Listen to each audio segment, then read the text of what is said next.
She has other responsibilities that she has to take place this morning. And we have Councillor Bermansky and Councillor Jolly attending virtually. And the rest of us are here in person. So first thing on the docket this morning is to approve the meeting agenda. Did I get somebody to do that? Councillor. I wanted to beat Councillor Killick before he. You were at it every time. Fast hands. We got fast hands at the December 13th, 2022 agenda. He adopted as presented, although I understand that our CAO is known for his fingers now, so. Ah. I have no idea what. It's probably best you keep it that way. All right, so the agenda before us. So online, if you can just either in the chat or call the question, all in favor of the agenda? Yes. And that passes unanimously. Thank you very much. And now we have appointments this morning. Welcome. Good morning. I'm Trustee Christy Rouse with St. Albert Public Schools.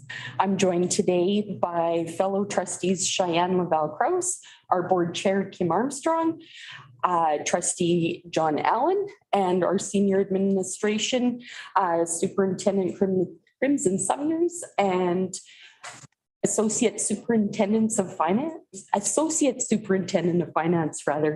Michael Bernice. So we are joining you today to reiterate our expression of interest that we've written letters this year about the possibility of joining in partnership and collaboration on prospective opportunities in the community, particularly related to infrastructure and amenities. And we are currently working through, and our senior administration has worked tirelessly over the past few years in developing an unsolicited P3 proposal for the province that is currently being reviewed by both Alberta Education and Alberta Infrastructure for the building of a new high school in Erin Ridge North. And we're very hopeful that as that process works out over the coming months, that we are looking forward to a capital funding announcement. And so our ask today really is there interest from the city to partner in some of the amenities in that building?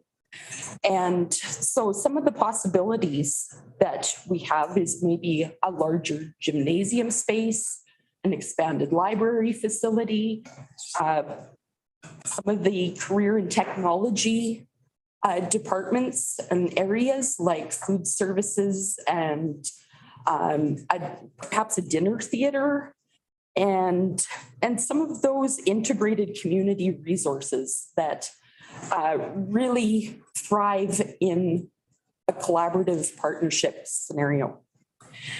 The possibilities really are endless, and we think, especially in these times of heightened financial positions of both the city and school boards, that there's really an opportunity to take advantage of some of the synergies and cost efficiencies that could come from partnering in this facility.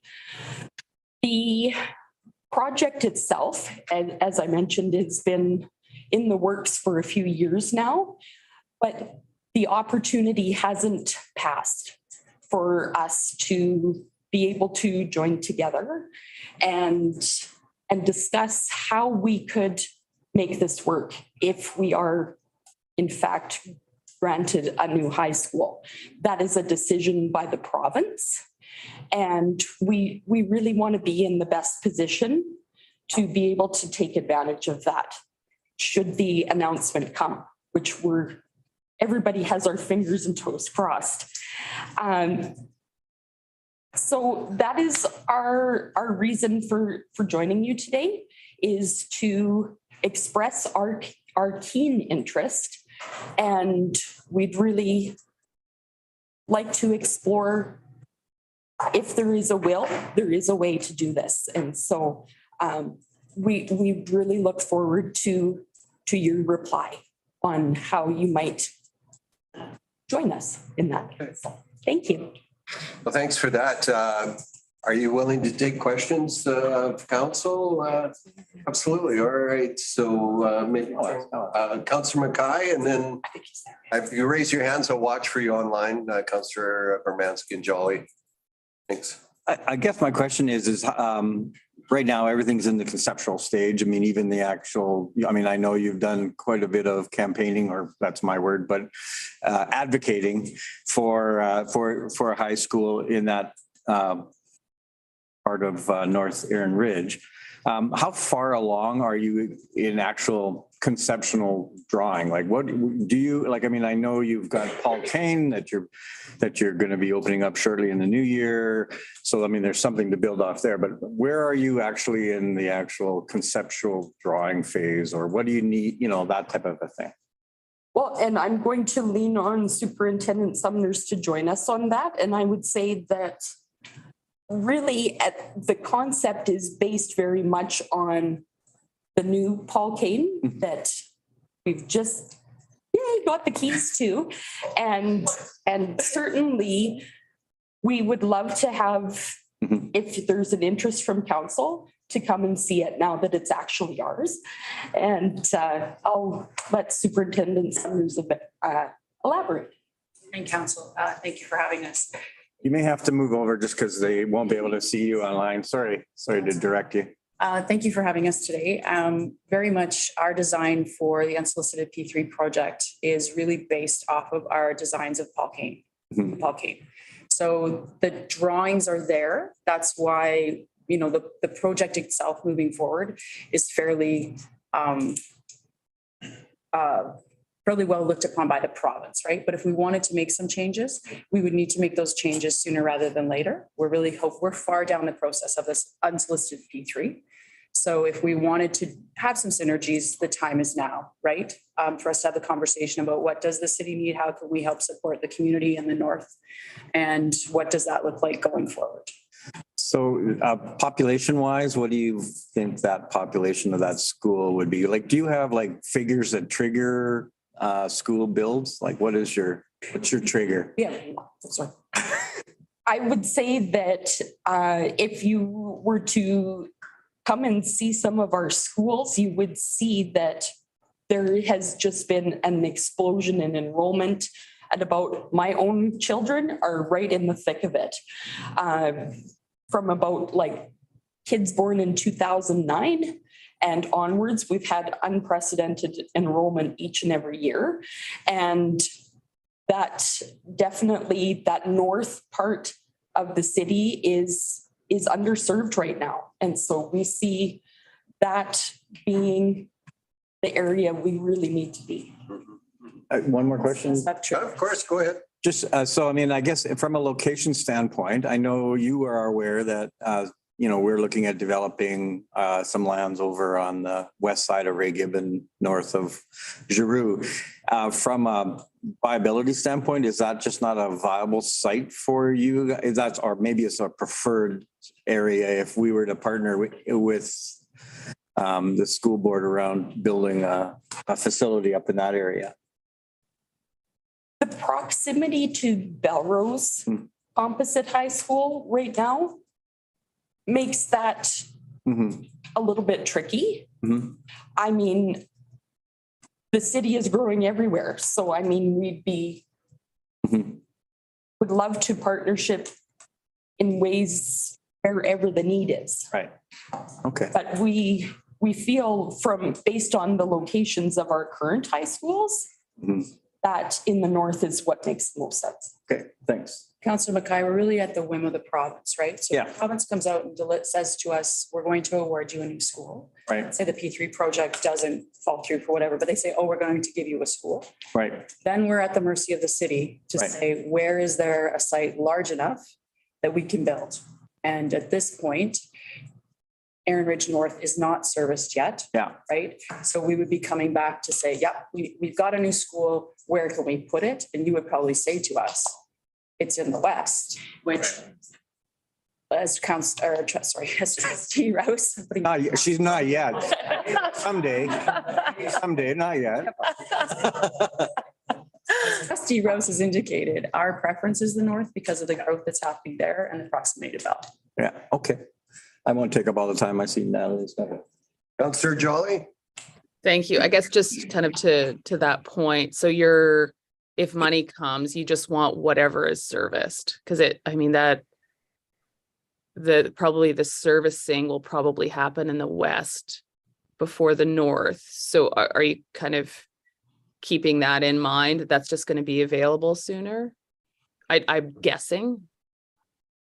I think a couple of things. One is if and when we are awarded a school, we won't have time to have the discussion about where it goes. It will need to be somewhere that is serviced. And Fast. Okay. we don't have a spot that is large enough to place a high school right now.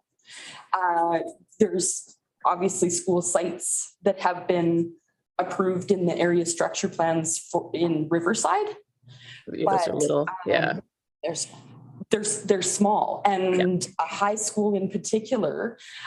We touched on this briefly when we had our joint meeting with you in the spring, is the municipal reserve cap really puts us in a tricky spot because it's really not large enough to be able to accommodate a high school.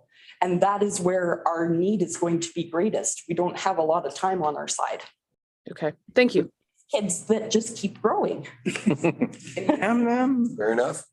Thanks. Are you done, Counselor Jolly? Thank you. I am. Yeah, that's it. Thank you. All right, Counselor Killick? Yeah, thank you. My understanding of the province goes through a kind of a rolling cycle as they assign schools, and typically boards get 2 to 3 year advance notice of where they are in the cycle. Has that changed with government, or? We don't get that kind of notice from the province. They'll make their announcements when they make their capital announcements. And then there is a process that we go through that takes probably about 2 years after the announcement before we actually get to dig.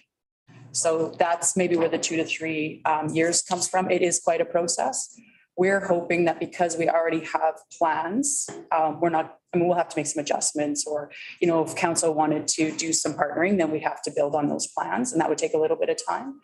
But we're really quite hopeful that the process can move along a little bit quicker, given that we already have a design that we want to use. Okay.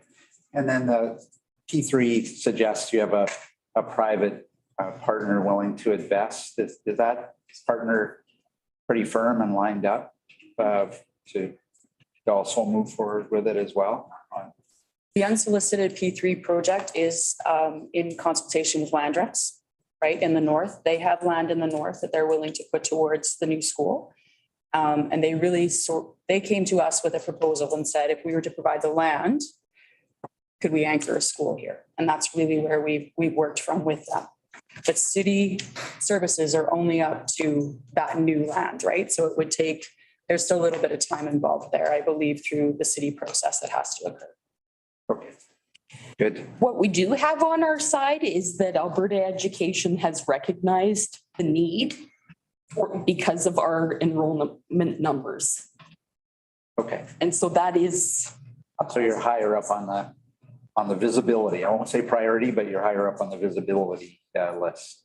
They have come out and said that we recognize that our division is growing every year, and through their numbers, they do believe we are in line for a new high school. Okay, perfect. Thanks. All right. Thank you, Counselor Killick. Counselor Bermanski? Thank you. Sorry, Councilor Bernasky, if I may, just to put things in perspective, our division is growing at a significant rate and we're well on our way to the 10,000 student mark. And over the last 10 years, we have increased our enrollment by 34%. So when you think about a city expanding at that rate compared to our school division, we need to find spots for our students. And the Northeast right now is the area that needs to be done. We're not opposed to a K-9 in Riverside, so we'll just plant that seed now and let it water for the future. But, you know, at the growing rate that we are, we have to be projecting in advance. So this opportunity for the unsolicited P3 is a significant advantage for our division. So the kids that are in grade 4, 5, and 6, by the time the school is built, are going to be ready to go into the high school. Okay, fair enough. The floor is yours, Councillor Bermansky. Thank you. Just a question for the team from the school board there. When you apply for the application for the new school, are you expecting funding for a school the size of Paul Kane, or would you be, you know, dictated that it would have to be smaller somewhat, or you'd need to find funding somewhere else? There actually isn't really an application process. We submit capital plans every year, and we presented our most recent capital plan to council back in May. And that is between Alberta Education and Infrastructure. They work together to identify where there is the need, and they determine the numbers and the size of the physical building. But it really depends on the municipality to have the land serviced and ready to go when that announcement comes. The size of the new school would be potentially the same size as Paul Kane. So the build out for Paul Kane is at 1,600, new Paul Kane. And we are anticipating that the build out for the unsolicited P3 would be the equivalent. It may start out a little smaller, just depending on what the province decides. They don't actually give us a dollar amount when they're funding a new school, they just build it. So that's kind of how that comes into play. But we are planning for a similar sized high school at the same. Thank you. If I may. Go If I ahead. may just add to that, we were part of a study 3-4 years ago in which infrastructure, Alberta Infrastructure and Alberta Ed, and I think there were city people involved also, came and looked because we needed a high school. We needed to be planning a high school then. And so their infrastructure and Alberta Ed are very aware. Their suggestions were to tear down the old Paul Kane, build up that, build a new high school, and then ultimately, perhaps, if possible, add more places at Belrose. So there is history, and it is something that happens. So it's not random, but it happens spontaneously.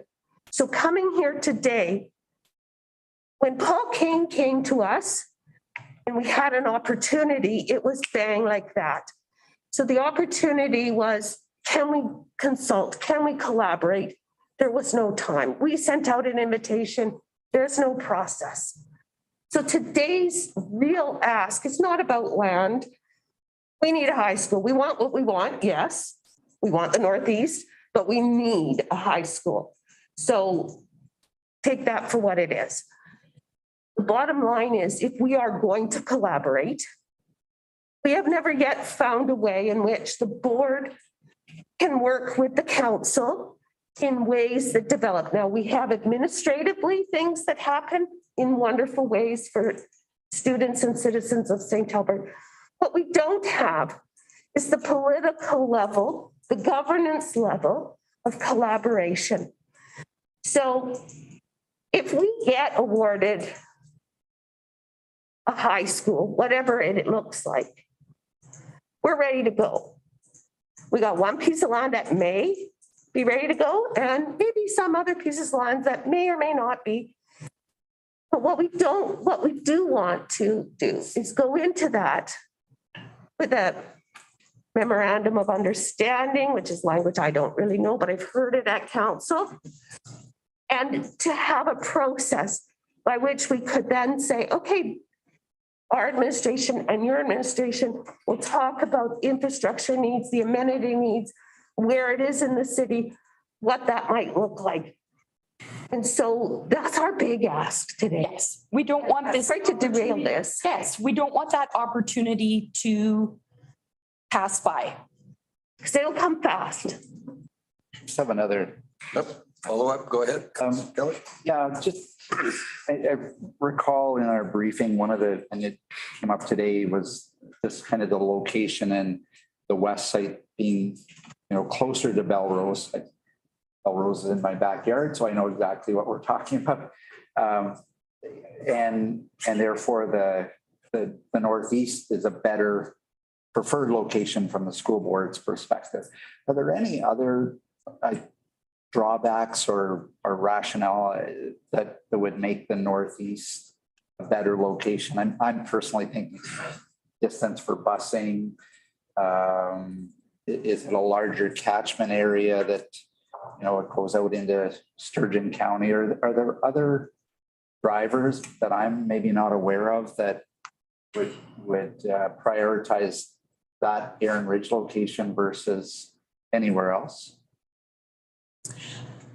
I think that's an administrative question. They've done on the study. Consideration for us, it always is, right? Busing is something that we have to take into account, and as opposed to having to take the children or the students, the big kids don't like to be called children, so the students from that quadrant of the city and having to sweep them either to Paul Kane or to Belrose, that's a significant distance on a bus, right? In St. Albert, that's a significant distance. We know the rules, it's different. But it is a consideration, right? Whether the kids from that area could walk to their high school or it's a small sweep. That is a consideration for us for sure. And just trying to meet the needs in that area. So we have Joseph Demko that'll have roughly 900 kids in that school. There are some Catholic schools in that area as well, but we also have another elementary with over 600 children. Lois Hole is running 650-ish, depending on I don't think they've been under 650 actually since year 2. So they're bursting, right? Kino Sao is growing. We are seeing all of that kind of, plus all the new development up there that we're seeing is going to bring young families and students for the future. So that would be a consideration for us for sure. Just looking at our own demographics. And then parcel size of the land parcel is better suited for a larger high school that requires sports facility, fields, and all of those other good things. So there are some other advantages to that site that being first in on a project, we're able to work at the grassroots level with Landrex around what the needs are for the school. And, we feel like we wouldn't have to build a 3-story school on a 10-acre piece of land. We would actually have, 20 acres or so that we could actually build with a football field, or, if council decided that they wanted to have I know the pool is always a hot topic for city council, but if there was a need for a pool in that area, can it work in conjunction with us, right? Like, what are the amenities that are needed, and how can we, I think, collaborate as a community to make it effective and efficient for everybody? We certainly have seen it over the past couple of years in anticipation of the new Paul Kane opening, the real build it and they will come.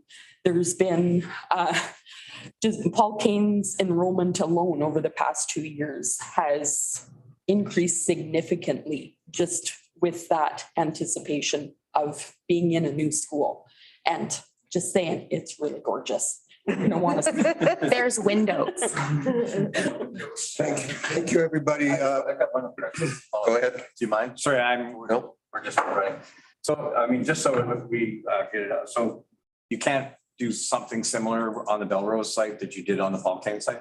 So no, that land is not ours. It belongs to the city, right? We're already encroaching on city land at Belrose as we build. We looked very, very closely at doing a full modernization. So we have two problems. The number of kids up there are just under 1,000. Where do we put them? We don't have enough room for them to move into New Paul Kane. But second of all, I think the disruption to doing a full-blown, even if we do an addition or a modernization up there, the impact to the community around would be significant, right? We know that just as we've worked with the Paul Kane community with a new build. It can be hard on the community around it, right? And Belrose is surrounded on all three sides by community, right? So there's limitations there. That site is small. Yeah, no, I just wanted to put that out there that you wouldn't be allowed to do that, or you couldn't do that. And Councillor Killick Wants to give us all. Councillor Killick would be upset at us. He'd be out there in a hurry. So, but just one more follow-up, just in relation to Chair Armstrong's kind of comment. So don't we have, where are we on the Juba agreements, like the joint use planning agreements? Are we, because we're supposed to have those by June. Isn't that something, what we're talking about? Or are we just actually talking about land in those types of agreements? Because it really is around joint use and planning and siting. So, I mean, I'm just kind of maybe need more clarification as to why you don't believe we had something or we don't have something that we can work around on joint plan. I believe that Juba is very different. It's very important for existing infrastructure. It's important for working relationships. It does not speak to building together. Okay. It does not speak to having a governance framework in which the council can work with the board to actually collaborate. And that word is just so not strong enough, but to partner on an infrastructure project. And I think that as we have been working, I've been on the board for the last 2 terms, and we're slowly getting to a place where we have a governance conversation that is more than just, okay, Juba's doing good. You know, and I believe that for the city the size of St. Albert, with the community collaboration that is already here, this is a next step for us as a community and as citizens. So we did a little bit of experimenting. Well, first of all, we put out the invitation for a theater and Snake Hill. It would have been a cool one, but then we've been experimenting, working through processes for ourselves with active communities. And we really want to find a pathway by which, when we've got the school, there've already been some conversations. Well, if they do award you the school and we don't have land ready, but this one is, then that conversation has already begun and you just slot in the door. It's the conversations prior to the dotting of the I's, the crossing of the T's, the merging of the needs. Okay. No, I just wanted to clarify. Okay, I just have one final question. Heartfelt plea. I'm pleased to hear that, but what would be the implications if the city wasn't able to collaborate at this time on this particular build? What would be the implications? I think the implications really are community implication, right? I mean, we'll get a school eventually, and we'll build it the way we need to build it. And we'll make sure that the needs of the children, our students, are impacted. But I think this is a great opportunity for council to be able to have, or the city as a whole, to have some input into, we see great examples in the city of Edmonton, the city of Red Deer, Calgary. They do this all the time. And it is a benefit to our community. So there's no negative impact other than what comes from the community perspective. Fair enough. The lost opportunity. In that area. Opportunity costs, and avoid those for sure. Right. Well, I appreciate it. I what was going through my mind was just a vindication of our committee, the whole structure, because it allowed for a fulsome conversation amongst many people here today, whereas in chambers, it's a lot more structured. So Thank you. Thanks. You did a great job presenting and for all of the comments. And we will certainly walk this path with you as one councillor. we'll see how this goes. Wish you all the best. I hope that announcement comes this afternoon. Already. Maybe tomorrow after.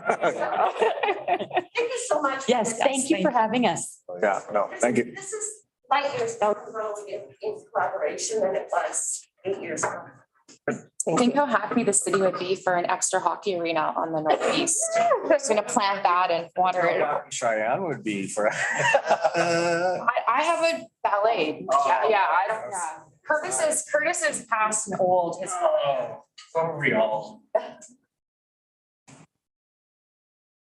All right, so. Take maybe 2 minutes there, want- Mr. Chair. Well, just to get everybody in, there's quite a contingent. Oh, okay. Well, let's do the next motion, standing committee, the minutes. Okay.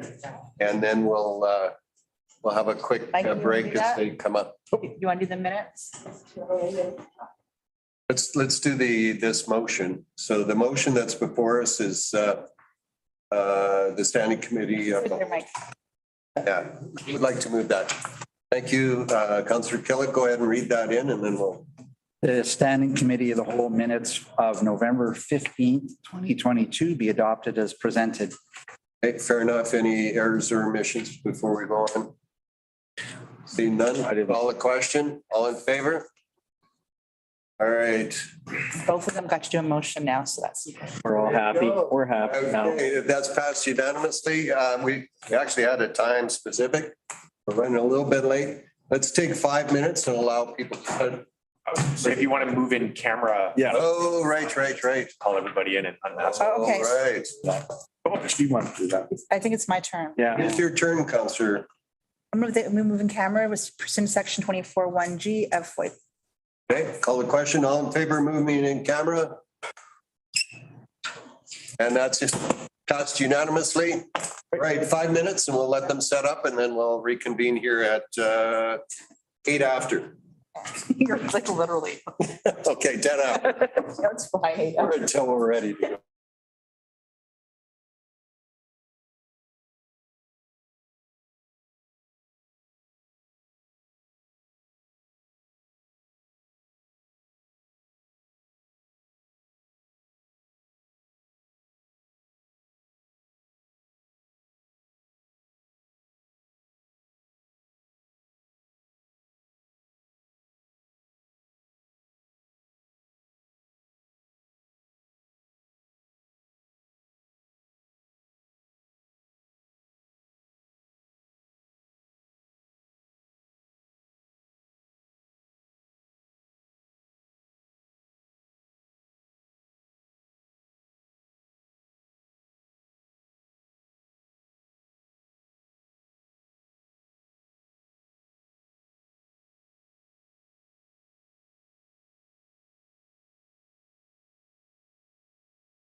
we get DCB to come back out here too? I can't hear the mayor.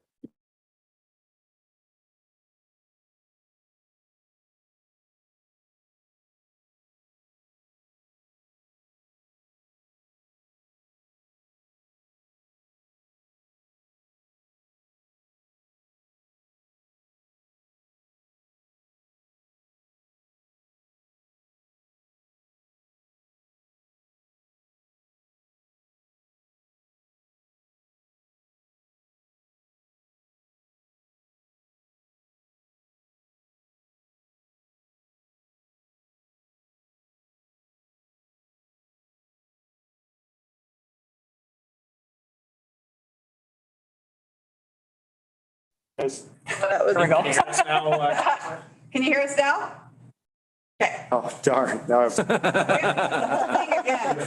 Visual, you can have sound, but not both. yeah. The inclusive hiring policy has a requirement to come before council every 3 years for a progress update. So the last progress update occurred on November 12th, 2019, so effectively 3 years ago.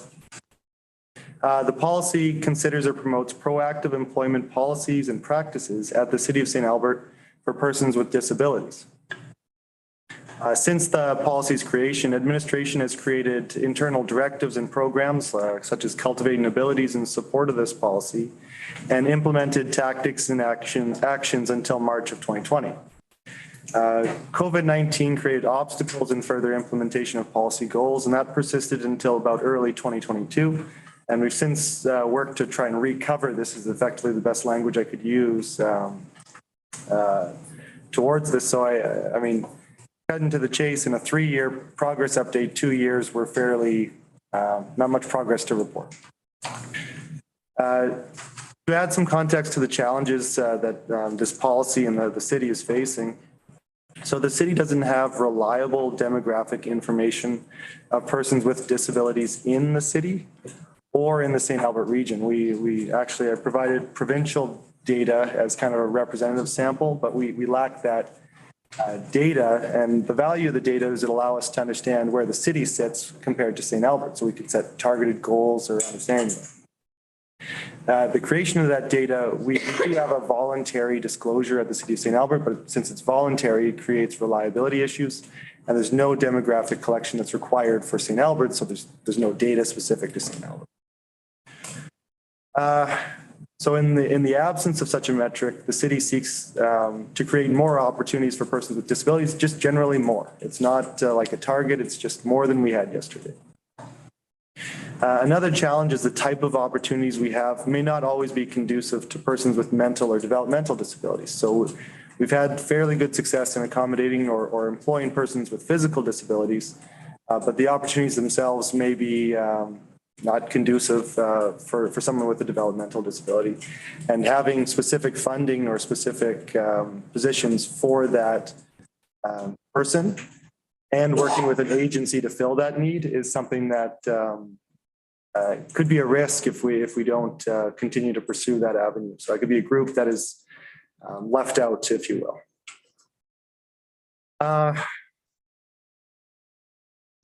So on a go-forward basis, the city is still going to engage industry partners in 2023. I alluded to that in the report.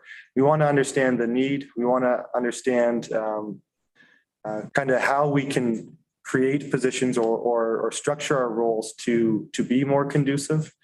And then obviously we want to work with our department leaders in 2023 to assess opportunities. Again, from a risk perspective, the growth that we are seeing is in positions that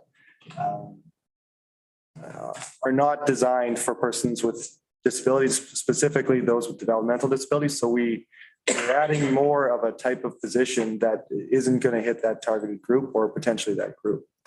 So I just want to provide the progress update that you guys have in the report, and I'm happy to take any questions you guys have. Natalie. Thanks. So I guess, what do you need to make this worthwhile and to make it work? You know, I'm thinking about from the perspective of say, Inclusion Alberta, what would be successful from their perspective? So I kind of alluded to this, that we have project funding that was going to likely expire in 2023. we need a long-term sustained funding source to support this policy or effort.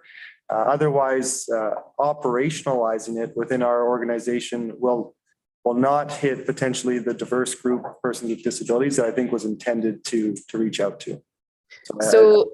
So I guess to that point, you know, is that a project charter that would come from the city or from administration, or would you be looking at a motion from council? Because I mean, we already have our kind of statement saying that this is a priority.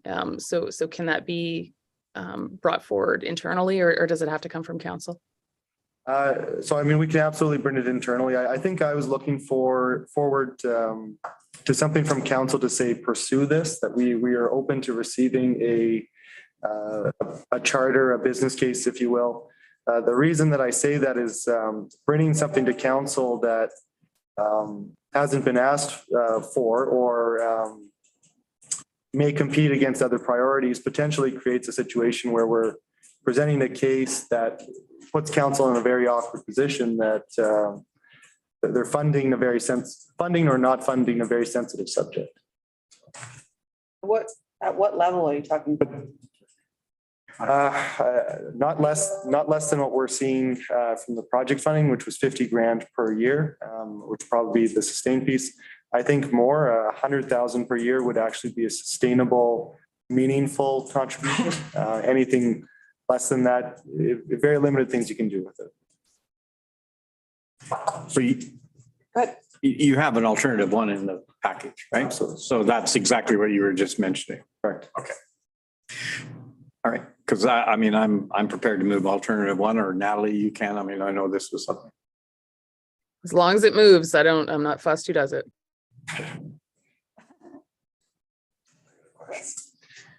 It was interesting that I read in the report, let me just read it for you. City program and relationships have increased temporary employment for persons with disabilities. And then it goes on to say that this city experience allowed these to enhance their skills so that they can be employed elsewhere. Do we have any metrics around there? Like, do you do exit interviews and find out? Yeah, so obviously I won't mention names or the types of positions, but one of the values of this program, even if we can't convert an individual with a disability, especially a developmental disability, to permanent employment, it does open up their career prospects outside the city. We are now a reference on their resume. So at a minimum, that is the value that we are creating from this being operationalized on a permanent basis. And obviously my fear is if it's on a project basis and that funding kind of comes to an end, even that residual piece potentially disappears. I have a question. Yeah. Hello, Ryan. So you're talking about the project funding coming to a close. Have we heard about any new potential project funding that might replace the old one? Because often the feds will come up with a new name. We look for grants all the time, and I can tell you if we can identify grants, I'd be all over them. But provincially, I think we actually lost funding, and they're trying to recoup that more for. Not so much for programmatic pieces like we're here, but more just for persons that need a minimum income. So I will always look for that. If we can enhance it and possibly offset the costs that I'm alluding to here, we would definitely do so. I can tell you it's few and far between. So the funding that you have is dried up, like the funding that's coming for 2023 is dried up, and you don't see it will dry up. It's drying. Like you. It's going to come to an end in 2023. Okay, and then you don't see others coming to replace it is what you're telling me, right? Don't have a visual of anything I can pursue today. In fact, I would offer, Councillor, that there's some ongoing discussions, certainly amongst municipality admins, on a concern that the province is going to further download responsibilities for community supports writ large to municipalities. So it might get worse before it gets better. It's always good news from our city. Question for Ryan. Do we have any kind of benchmark data, what other municipalities would be doing? Because I know it's pretty common in industry to have dollars set aside on a regular basis. I Yeah, I guess I'll say it this way. I find Edmonton to be the front runner in this area. They have a very diverse program with permanent funding that they've got a partnership rotation on. They're probably a leader I'm aware of is probably the best way to put it. Yeah. Outside of that, it is quite ad hoc. So, I'll happily do that in 2023 as part of the next kind of effort is engaging with industry partners. I'll also look to see what's out there, but when I was doing this before, I was really trying to model Edmonton was the best way I could put it. Yeah, okay. Mayor Rod Frank has hired inclusively in the mayor's office in Strathcona. And I don't know if that's permanent funding that they have. Offhand. Yeah, it'd be good to know. And I was just with 3 years. Tasquin has somebody hired to help wash the fire trucks and like. Yeah, It's can meaningful be work. done. Yeah, It's meaningful work. So, for sure. and it is taking pressure off other duties from others. I think that would be probably a piece of the update is to see what other municipalities are doing. Absolutely. Oh, Shelley. I just had a question for Ryan on a description, I guess, of what type of jobs you would create. And I mean, I just heard the mayor mention a couple, in other municipalities, but how do you come up with these ideas of what fits the scenario? So in one example, we worked with our community services group to, I'll call it a program assistant was the best way that it was, I could title it. That type of role, we worked very closely to identify opportunities or responsibilities that a person with a developmental disability could perform, and they did perform. We proved it for quite a few years. And then on the other side, we work with other departments that need custodial work or labor, and those ones have worked to fill positions for someone with a developmental disability, but again, casual, very small subset of the work, designed in concert with the department leader, and then working with a industry partner to meet that niche need. So it takes effort to design the work and then to find the person that hopefully we can make modifications for to bring them on. So would they have a partner worker with them?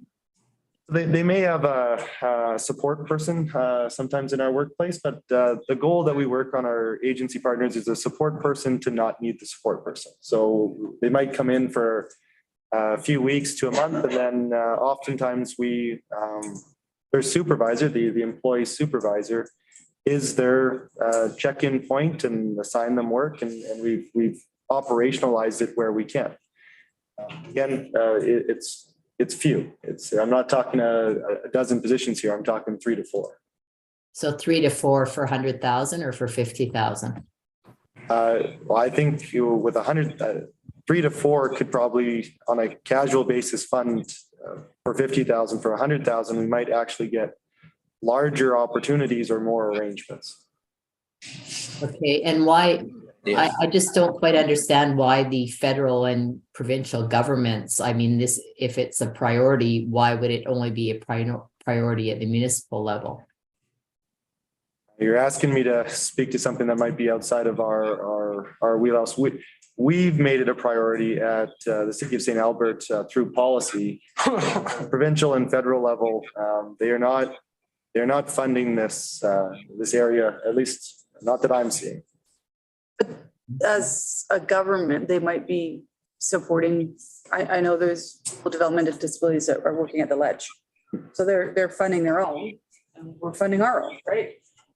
That's correct. I can only speak from the federal government, having been there recently, that there were diversity and inclusion hiring practices specifically for the public service. And as you said, private sectors all over this. Yeah, so it's kind of a municipal, in my opinion, responsibility to be part of that. I might have misunderstood Councillor Bermansky's question. I thought she was kind of saying, why isn't the provincial and federal government kind of supporting this at other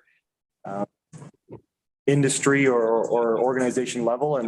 But absolutely at their own corporation or organization, they have programs for themselves. Okay, and last question, on a project basis, would that not be easier to have it funded in at the project level? I mean, I think I'd be back here in 3 years, talking about the project funding, running out. I really think from my perspective, if this is something near and dear to the city of St. Albert, and I think it is, we gotta set some permanent funding aside. Just one more question then. Why didn't this come up before budget?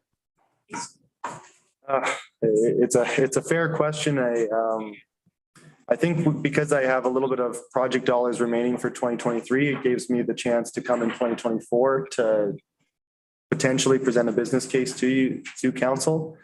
I mean, I absolutely could have put a business case together for 2023. And the flip side of the conversation is you have to use the money that we've already put aside. So it could just be a timing issue. Appreciate it. Thank you. But it's going to be hard for you to do anything in 23. You don't know it's going to continue. We run out the project in 2023 and potentially it gets really challenging. Right, so it's going to be hard to hire with The commitment. with no commitment for future, yeah. So it's a good question, Shelley, about this year. So would you need something, a commitment from council through budget? Got 10 grand left, right? Yeah, you got money left. You've got stabilization, you've got council contingency. We haven't approved the budget yet either. Well.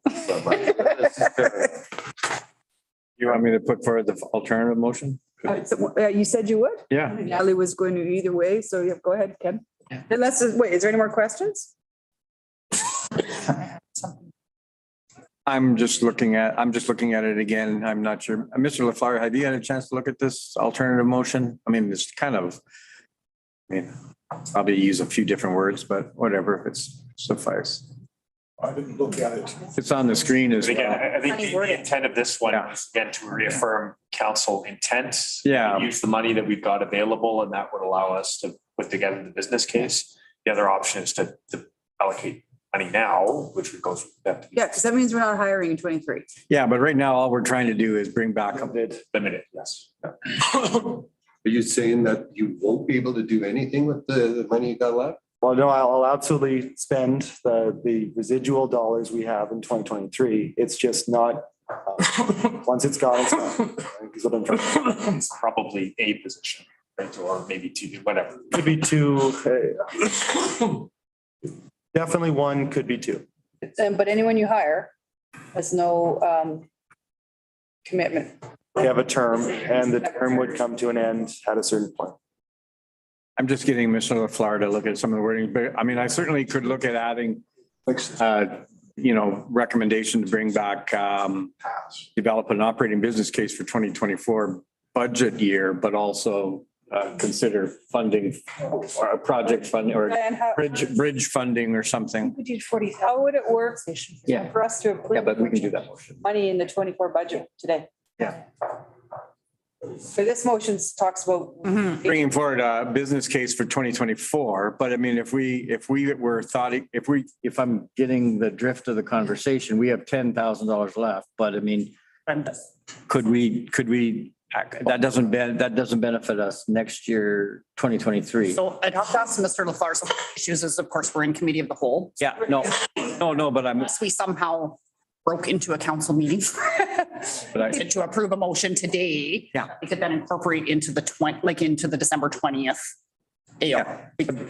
Can we do that, Mr. LaFleur? Like go into a committee to actually approve them? Well, I wouldn't even do that. No, you can't. All we would have to do is just bring forward a recommendation for December 20th. Yeah. So But that won't pass, but then that doesn't technically pass until you go to council and pass this. On the 20th. So 20. But I can't have it incorporated already for you to approve the final number.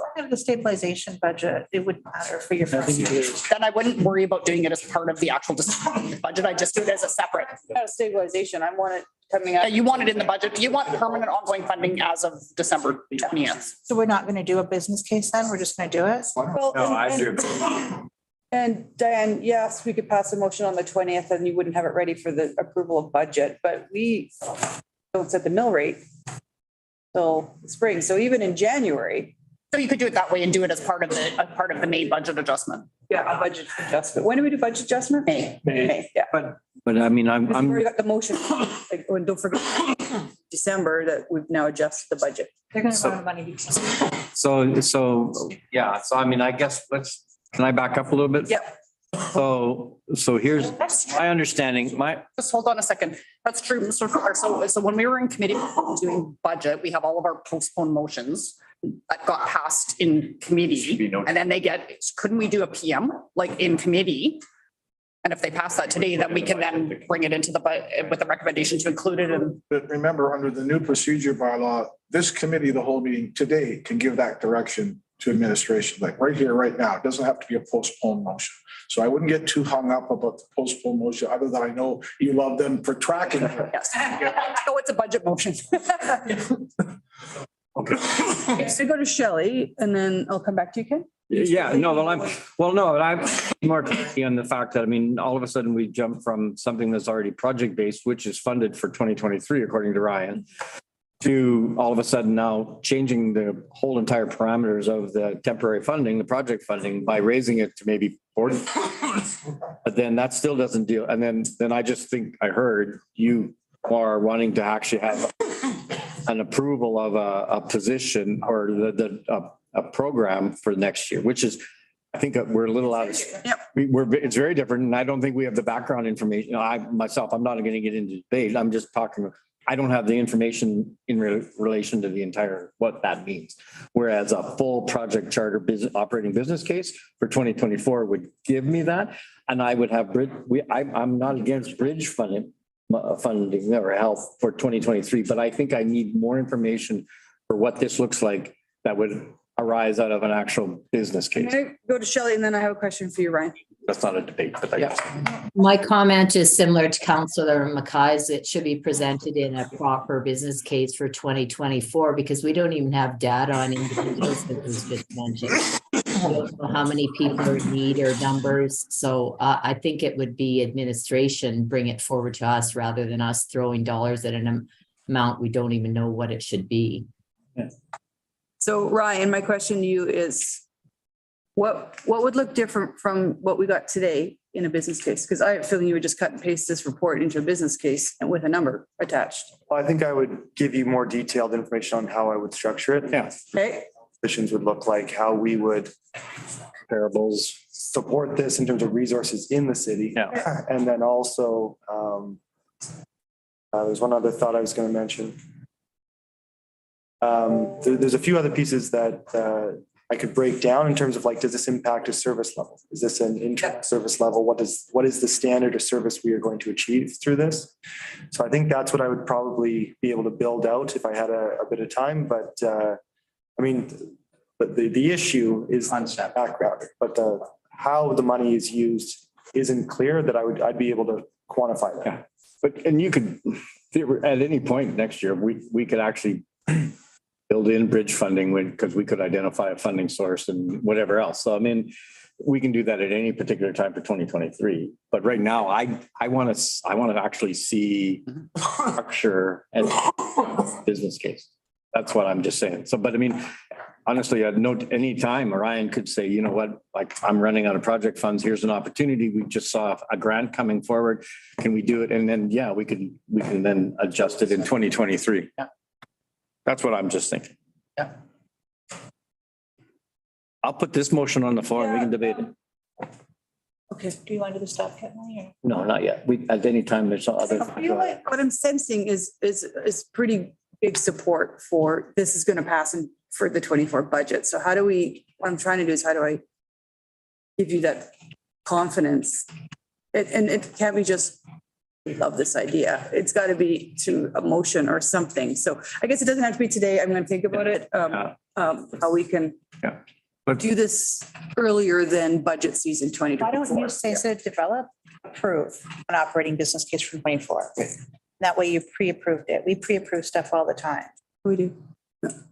The only, I don't, that, We've had, if I may, just, I'd hate for council not to know what they're approving. in terms of Yeah, exactly. value. I just think that's, What I'm telling you is I feel like you've got lots of nods, like, let's do this. I think I know I'm developing something. I just. I would rather stick with the development. Developing it with general support. And I feel like what we're saying is don't wait till the fall of next year to bring this forward.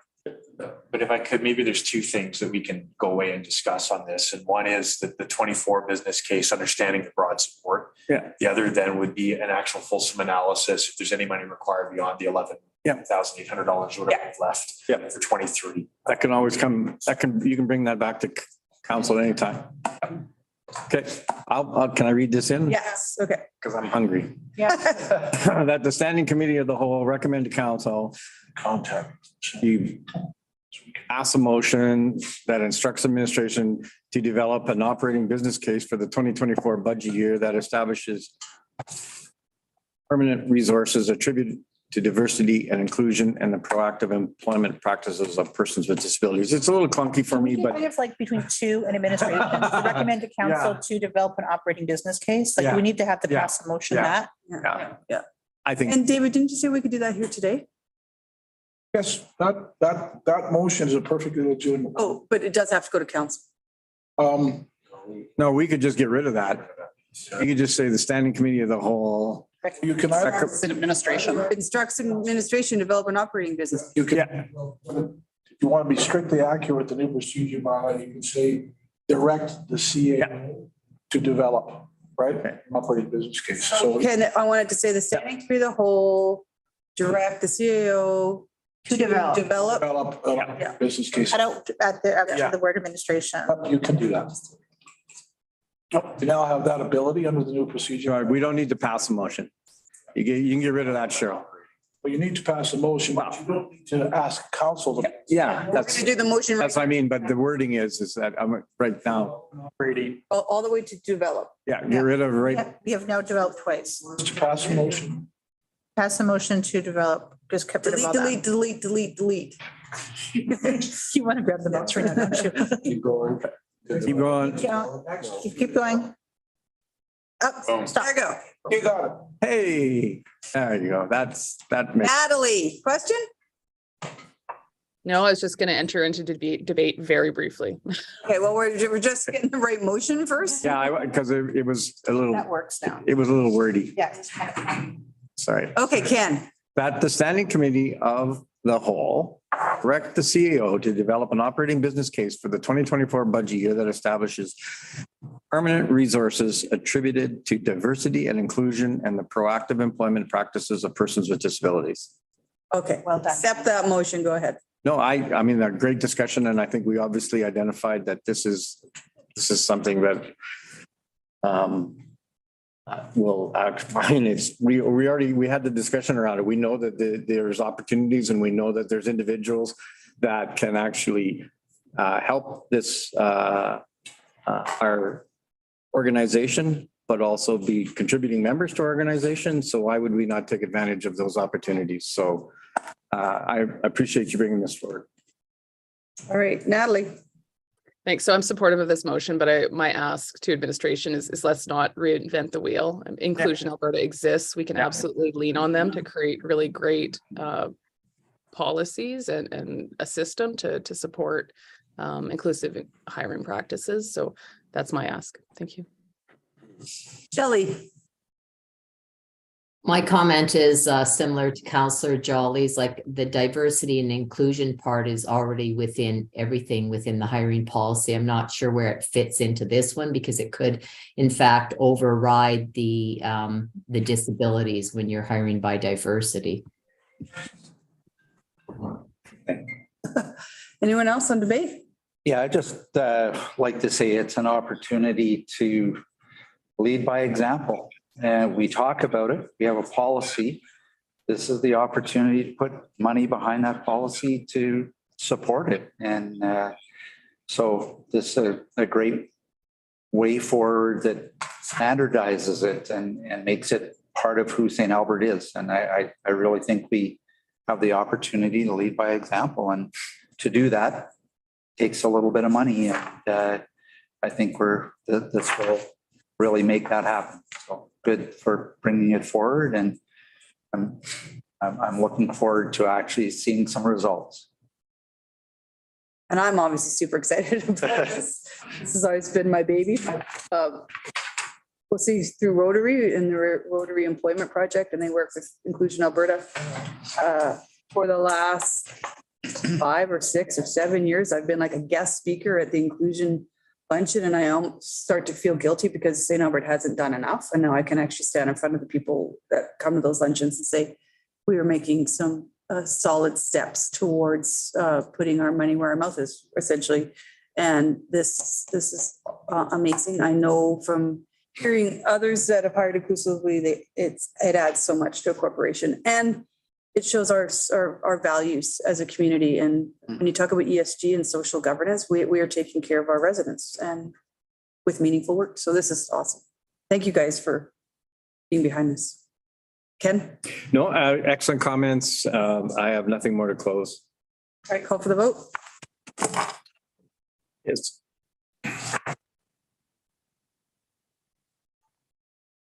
Shelley's vote in there? Yeah. All right, I think that's unanimous. Thank you. Okay, thanks, Ryan. All right, what's the next topic? Lunch.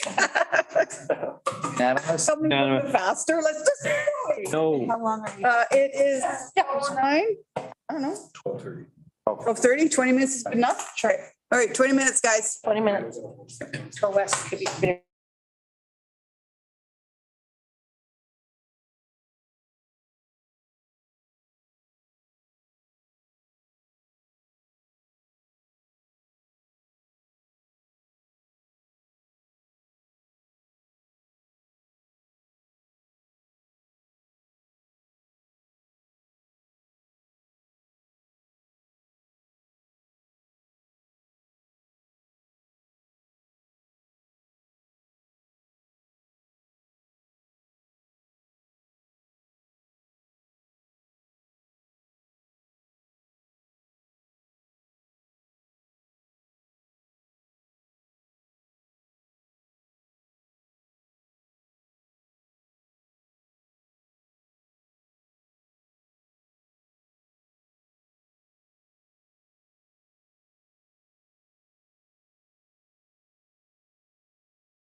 Natalie,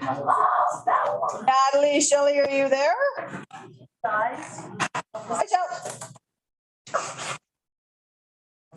Natalie said she can't join us for the rest of the day. Oh, did she? Okay. Yeah. missed that. Yeah.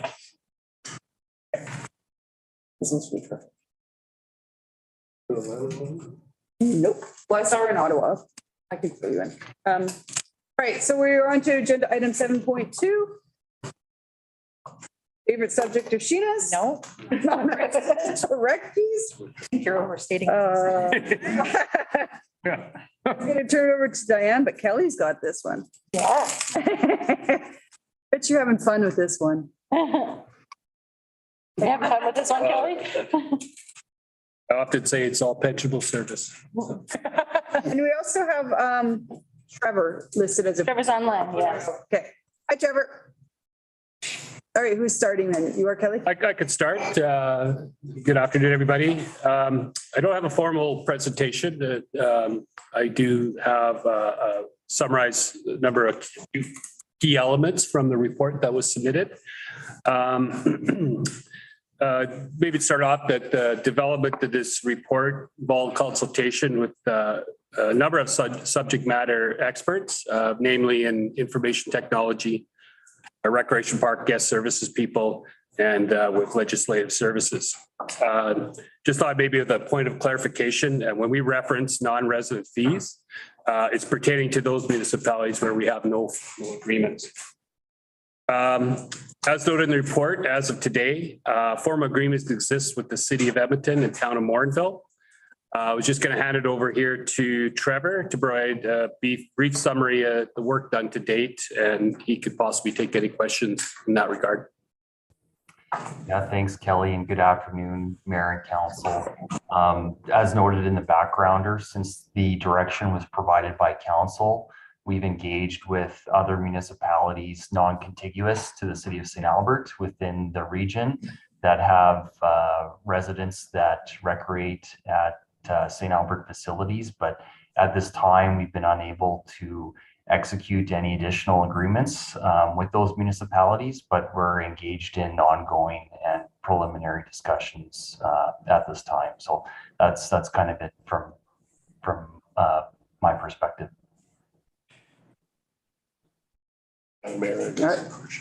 Okay, I had some Mike. And you got. Thanks for the quick update there, Trevor. I appreciate it. It's work in progress, but is there any general sense that those other municipalities were caught off guard? Are they receptive? Are they, early indicators just, well, what the heck are you asking for? Kind of what's the temperature of the discussions out there? Yeah, thanks, Councillor Killick. And if Carrie wants to jump in at any time, please feel free. But I guess so far we've been responding to sort of clarifying questions like, what's the purpose of doing an agreement with us? Why would you want to do non-resident fees? So I'd say there's generally been sort of a questioning of the value of sort of having an agreement with us moving forward. And so we've just been sort of, having some of those discussions around what would an agreement look like and that sort of thing. So very, very early preliminary discussions at this point. All I can add to that is that Spruce Grove has formally said they're not interested. And response back on that. And the other three said that they may be willing to enter into something, but they will, if there is no commitment to do anything. They can't provide us data and they will not provide us funding. So basically it would be just a piece of paper for an MOU that would just basically say that we have this agreement. Okay, good. Yeah, okay. All right, Wes, you're up. Well, the primary sort of relationship here is with our county partner. We were in the midst of discussions. They chose to walk away. What's the status of that discussion? Yeah, thanks, Councillor. So that admin to admin at the executive level, we met. They not receive permission to formulate a specific agreement, but they absolutely are open to admin discussions on what an ICF could look like, that they would then be willing to potentially engage with their council on, but they've not received firm marching orders. I think as was indicated at the last joint council. But they are absolutely open to discussions on the way ahead. I can't provide more clarity than that, regrettably, as to what that would look like in the long. Is there any indication? I don't know. I don't sit on the negotiating table. Any indication as to why Sturgeon County is not even interested in discussing an ICF type an agreement between the St. Albert and Sturgeon County? I think probably the best representation of that occurred at the council meeting, certainly from admin to admin. There are very different interpretations of how we got to where we are now. Yeah. I guess it's probably the easiest thing to say. We haven't met Wes this term. Have we even met this term? No. Just with the IAC. Alana's, Mayor Nachu said that this council would be even harder to agree to share their costs of recreation than last council, so.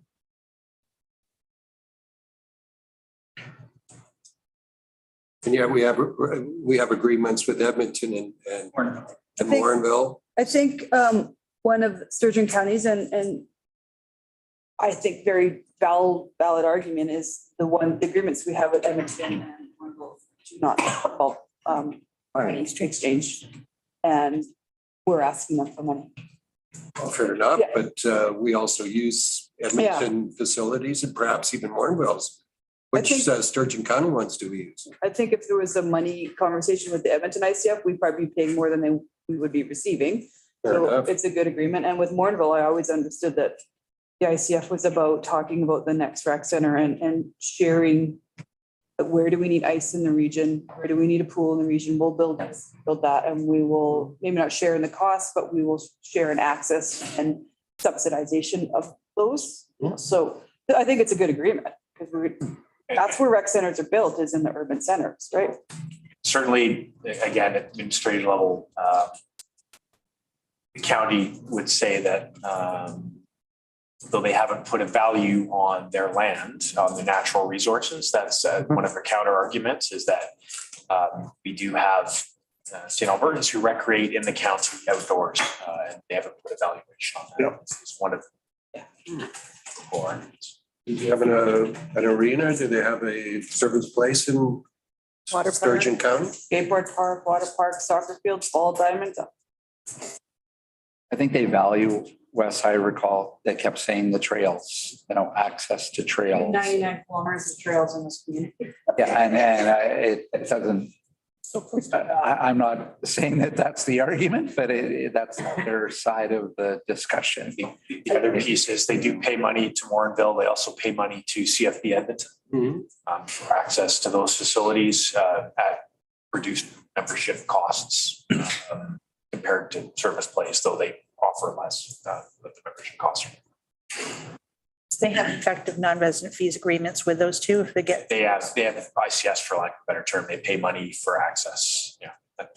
They're paying them money, and then their business can use the facility for less. No, for the same amount that anyone else would pay at that facility. Okay. Yeah. Okay, so if they gave us money as well, then they would also pay for it the same as everyone else pays for the facility. Okay. All right. So this is really just about an extension. Yeah. It's an extension, I would say, being honest, I think just from an atmospherics perspective, the presence of this motion is not an impediment to discussion, but obviously people are aware it exists. It is brought up. So I don't mean that to overplay the hand on it. We'll have the discussions going forward. But certainly an extension to allow us to do all the analysis. And I apologize, Kelly and Trevor can jump in here. Right, and then the ultimate motion was potentially to rescind. I have a couple questions. Hi, Kelly. So when I look at the numbers here, the intention behind the motion was to recover the amount that we were subsidizing to the municipal, like that we were paying for residents to use the facilities that we didn't have agreements.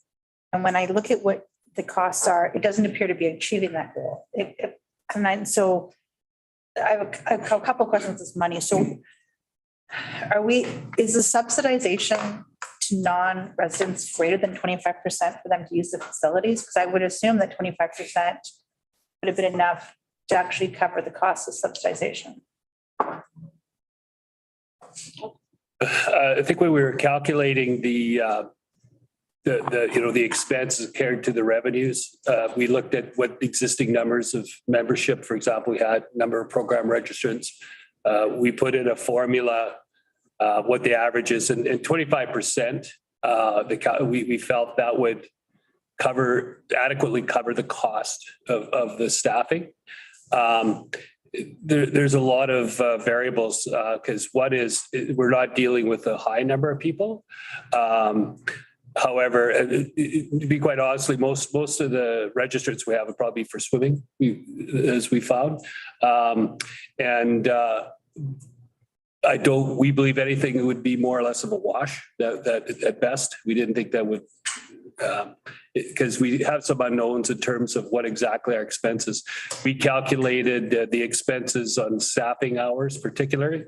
We feel that it would be initially the bigger costs when we first get it set up. And then it'll be the times of registration when people are setting up new accounts but we don't know what the behavior will be, people's reaction to this fee, if we would drop members or registrants. So that may come into play.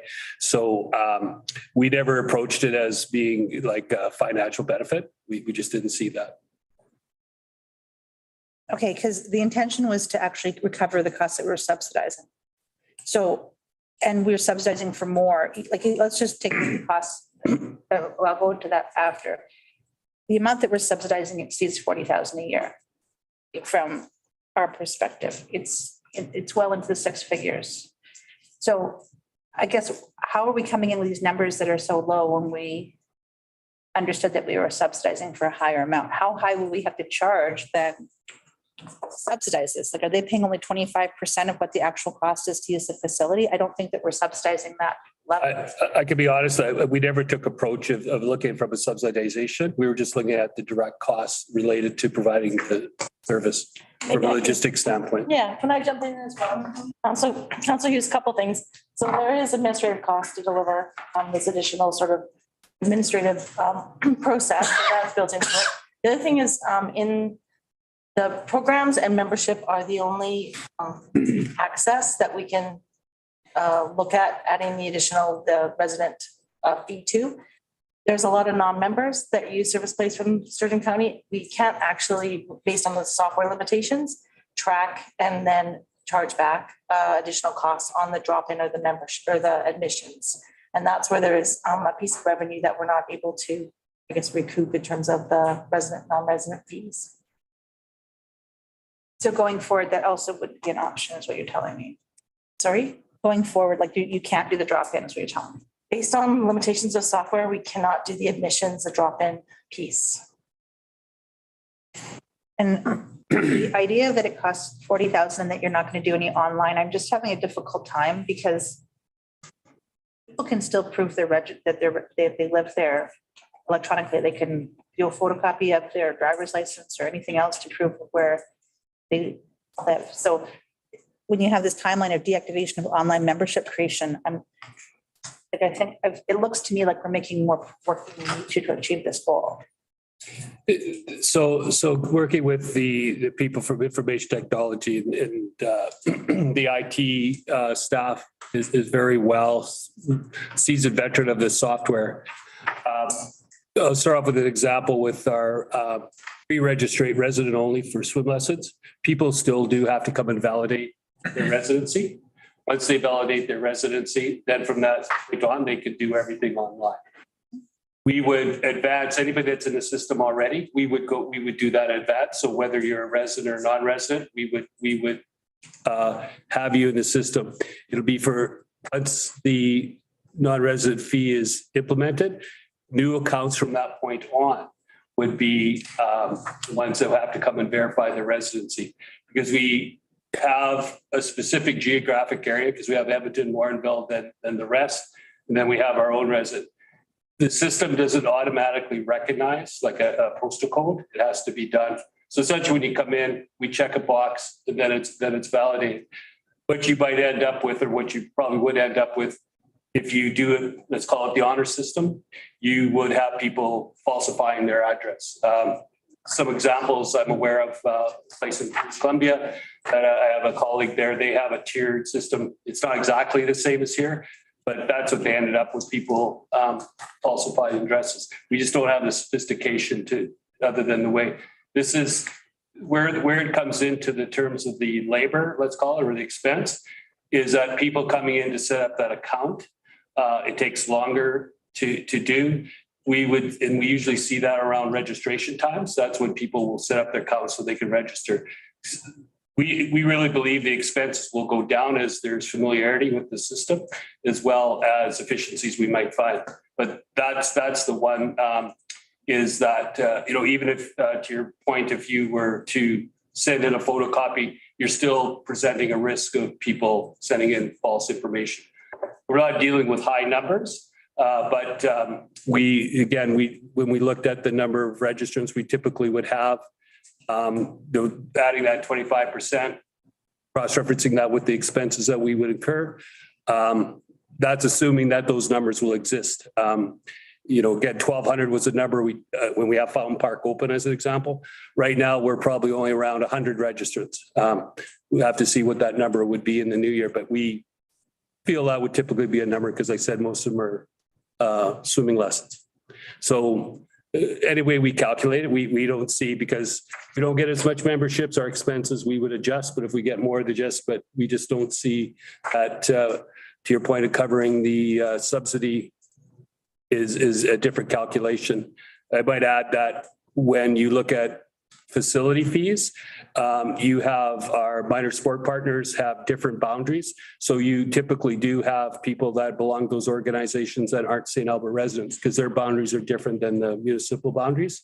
So we have a different system as to how we charge fees. So we didn't apply the non-resident fee to facility fees, because we have a sport partner at a regular rate that sort of addresses, if you're not part of that sport partner, you pay the substantial, almost double the rate. So it'd be difficult to apply it in that case. So it's complicated, obviously, but how we would try to dissect that out would be very difficult.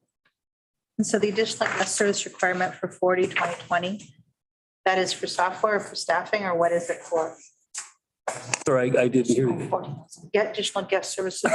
So basically, it's for additional staffing. It's just basically additional staffing hours at guest services. That would be able to, what we'd anticipate would be the additional time to process new accounts. We also included there would be a robust communication campaign that would have to go out to educate people, and some of those costs are incurred in the communication side. That would, again, diminish as time goes on, but initially that cost would, for the first couple of years, until there's a familiarity with it, would exist. And we did put it at a high level, as we don't have any best practices to compare to. It's difficult to get an idea what other places had experienced. So we're building this from the ground up. And people are watching to see what we build. Because the challenge I have when I see this, I realize that the recommendations are for an extension, but when I read the words on the page, it's to can it. Like, that's when I read it, like, it's saying it's not going to make any money. We can't do cost recovery. We're going to charge $20,000 in staffing to verify addresses. Like, everything that's written here is to try to have it end, is what I'm reading here. And the challenge that I'm having is that if we can't achieve the goal of doing the offset the cost of the subsidy, I don't want the program here just to pay for itself. I want the program to actually do cost recovery and subsidization. So I'm frustrated because that was the intention behind the motion and I thought that was communicated. So you're basically just telling me like, unless we charge like 100%, there's no way. Even 100% wouldn't give us the money that we need for the cost recovery.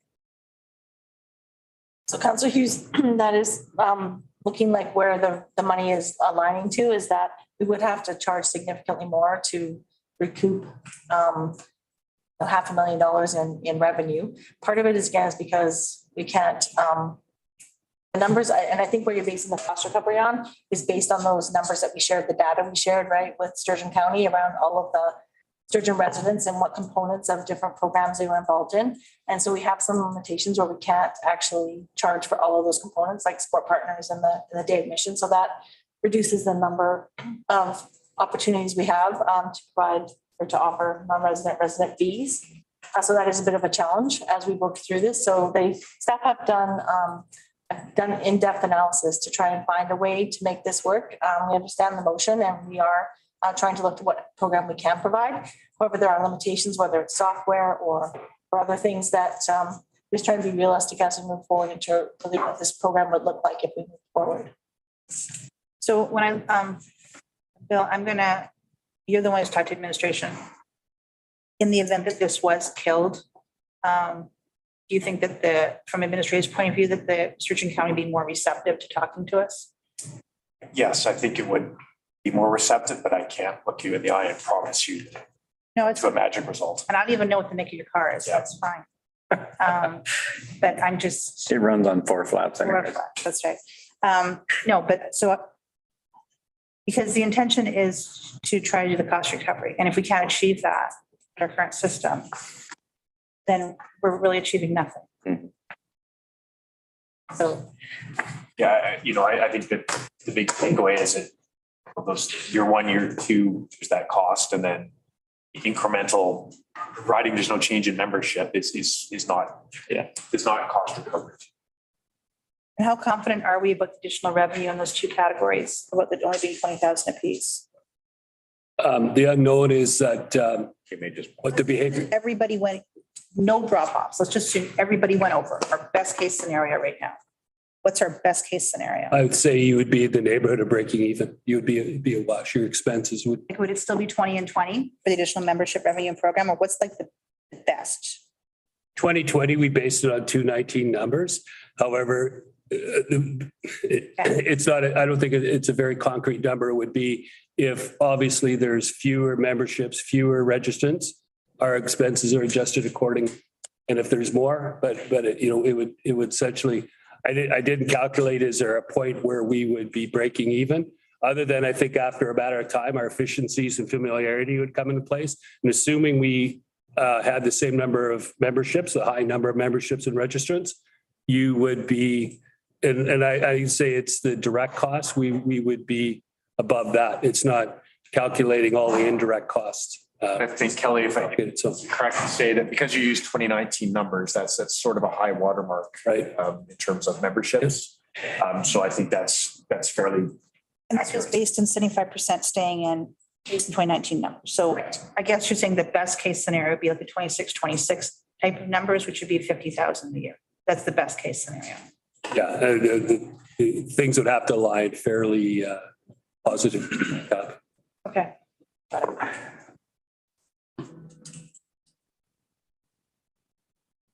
Go ahead, finish your I was thought. just thinking, Rebecca Schultz has a mandate letter, one to look at regional growth boards and one to look at ICFs. The best scenario for us is for the province to make that mandatory requirement for all neighboring municipalities in Alberta. The removal of the mandatoriness of growth management boards has hurt St. Albert, specifically St. Albert. We're the only municipality in this region that doesn't have an agreement with their neighboring county.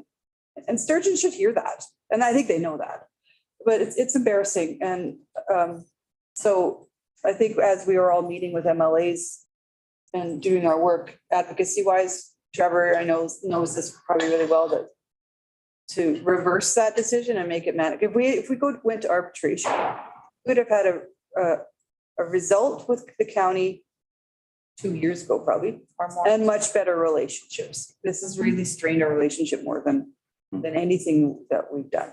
So that's my. I'm torn on whether we should be delaying it or killing it, to tell you the truth. So I would- I'm not gonna take this away from you because it's something you really wanted to You know what? I champion.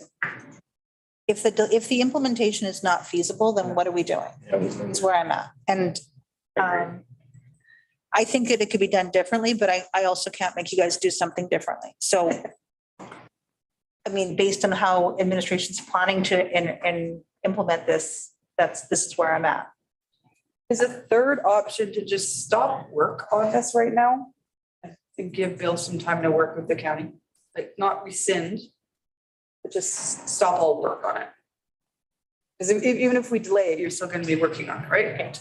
We could just, like, I thought that too, we could say to delay it for a full year and to come back with a progress update at that time, and then we can make a decision then and just say, That's exactly where I was halt gonna all say. further action for 12 months and see how it goes. And if people want to do it, if any counties want to get into one anyway, we're not going to say no, right? Because I still would like to be in an agreement with all counties if we can, just it provides clarity.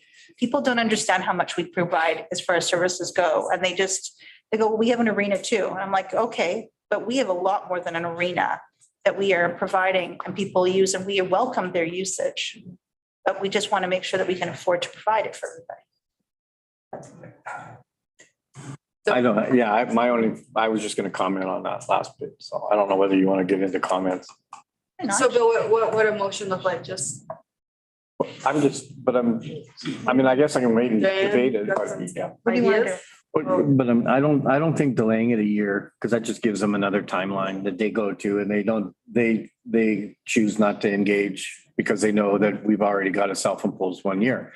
So if I'm waiting 1 year, it would only be in the sense of seeing what the provincial government does in relation to well, and changing. to see if admin to admin, they can get some success. Well, I mean, it just goes to the fact that it doesn't change anything in reality, because they know that we've got a year. Now, the only thing that would possibly change that playing field for administration would be some direction from the provincial government that they're intending on moving towards this, and it would be better if you cooperated versus being mandated. I'm gonna take this one. You want to take a break for 5 minutes, Kelly? Can we take a break for 5 minutes? As She's on the phone to the minister. vice chair, do you want to give a break for 5 minutes? Take a break for 5 minutes.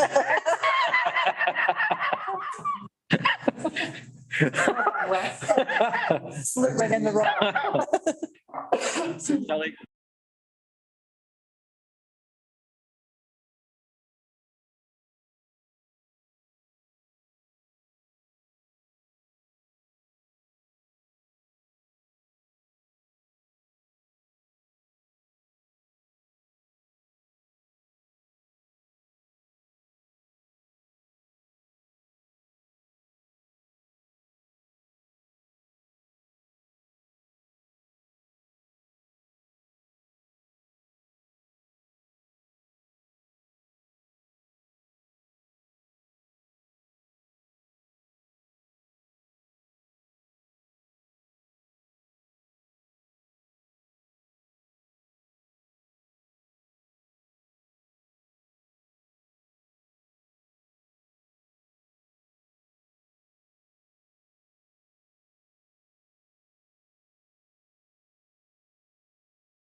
From Jesperson, they said our relationship is strained. I'm like, because it is.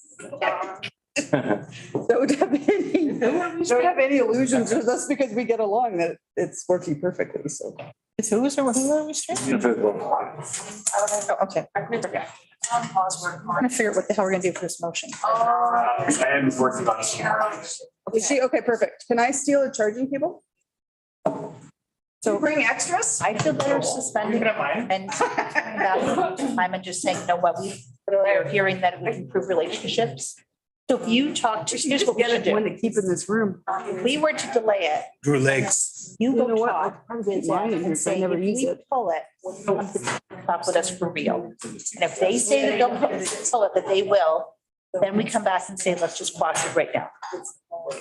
But if we pull it before we make that agreement, I think we're live. Are we live?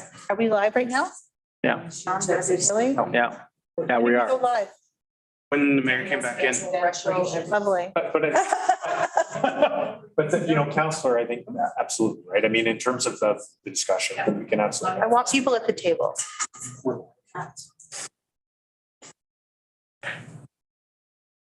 Sorry, I didn't see it until like, I didn't see that. Didn't see what? Oh, okay, sorry. Yeah, I know, but, I missed. I don't think I see. okay. All Okay, right, so do we have a motion in front of, like, we? there we go. Is it just recording now? That's Zoom. What were you doing before? That was two. Yeah. Great. Okay. What's the proposal? So based on conversations that I heard, we proposed an alternate motion. And Grace, can you put it up? Yes. Based on pausing the work for a year, but please feel welcome to edit the motion. Should we not say We, why we're like in, we, and allow the CAO to enter into negotiations with Virgin County? Okay. Absolutely, and I think on this one, David could also say the standing committee of the whole directs the CAO. You know, you could even use that language. Okay. Instead of recommends? Yeah. David, we don't have to say recommend to council. No. Julie? No, Yeah. the concept is that you can now give direction. Yeah. To the CEO, you don't need to go through council. Yeah, that's right. And they This will still be can suspend the motion for a year in this. Absolutely, that's the direction to you. Yeah, that's the new changes to the procedure bylaw. Council will still be informed, mind you, right? This- Yeah, through the minutes and through that, yeah. I think we all directs the CEO.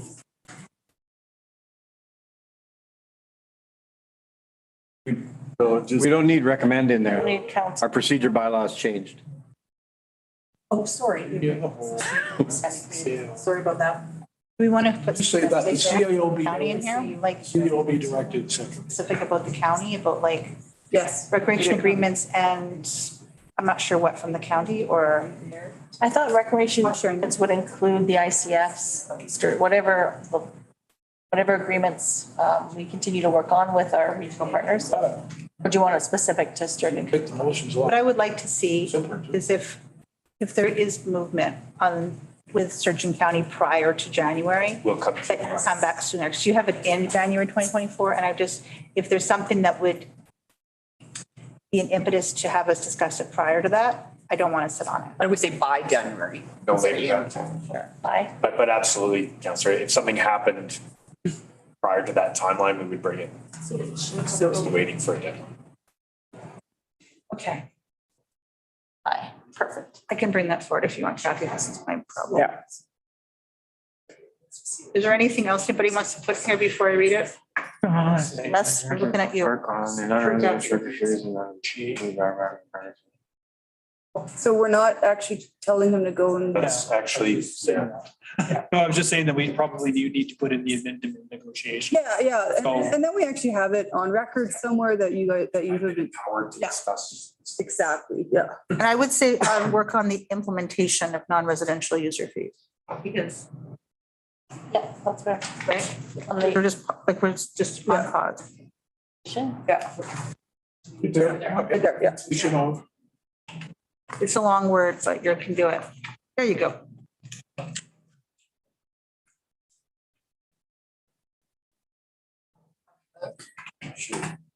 And then maybe a period and then another sentence that says direct CAO. Yeah, that's how it's. Non-St. Albert resident. No. Non-residential means non-St. Albert. That's what we're discussing right now. Okay, and to enable you. Initiate or to execute administration to administration discussions to that end. Yeah. Non-resident. To You're in the building? Should not be non-resident. You're afraid of Trevor? What's the problem, Diane? No, I was just saying, should it be non-resident as opposed to, because when we say non-residential, we're normally talking about like commercial development, like commercial and industrial. Yes, that's right. Yeah. Yes. What's the name of the report? Yeah. Probably the original motion might have said that. That could be why. It did. Yeah, it might have said non-residential, the original motion. But CEO, Osborne competition, there is a piece of brought back. With Sturgeon County, should we specify? Yeah, well, Or, because we want, the original motion says whatever. That doesn't read right. yeah. The last part. No, it's just sort of an add-on. Well, put it in the middle. Yeah, right. Better be back. Why not end it right after execute administration? Like, do we? It's nice that you're feeling well again. It's nice I guess. to feel well. Can we just add, where it says the COB directed to execute administration discussions with Sturgeon County on the non-residential recreation user fees, and that a report be brought back in January. Because everything else isn't going to happen. Yeah. So I think that we just take that pause out and we put execute administration discussion.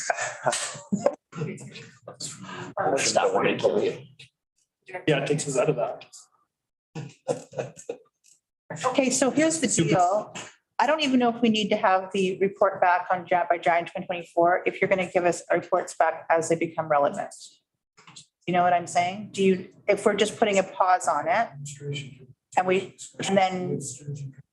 Yeah, with Sturgeon County. That we either need to resume this or we need to just kibosh it, or anything further that you would give it. Do we need to have, I guess that's what I'm wondering, is if we should have the report or do we need it? just leave it open-ended. It will come because it will. You've directed me to have those negotiations. Right, you had, Take out the pause work. Yeah.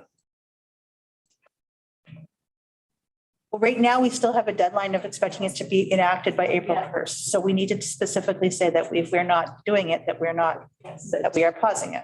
The implementation, so that's. So bad for them. Motion's on the fly, only as a committee. You have to get rid of the into pause work. The report thing is what I'm saying. I'm not sure if we need that. Pause implementation. Yeah. We could do Kelly's like, actually relax this Christmas. I just think the last and section is debatable of whether or not we need it. Is that if we just say we're pausing it until further notice. And then we just take off like, so at the very end, and a report be brought back, just take that part out. Work on that. Is what I'm suggesting. Is that what you're thinking? Take out the words work.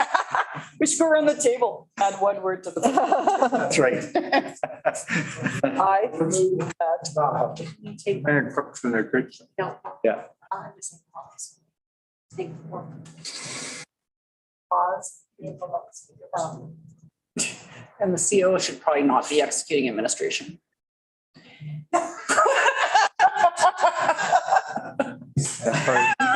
All of it out, I And a partridge in a pear tree. How about just conduct if no one likes? I was gonna say, That might be a better word. I was looking at my thesaurus thinking, what else can we put other than? It's a very military term. I know, I was thinking conduct. It adds gravitas. There is a definite result required. It is an action word.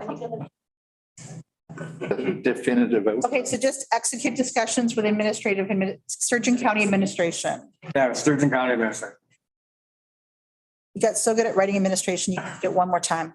And what do we move with?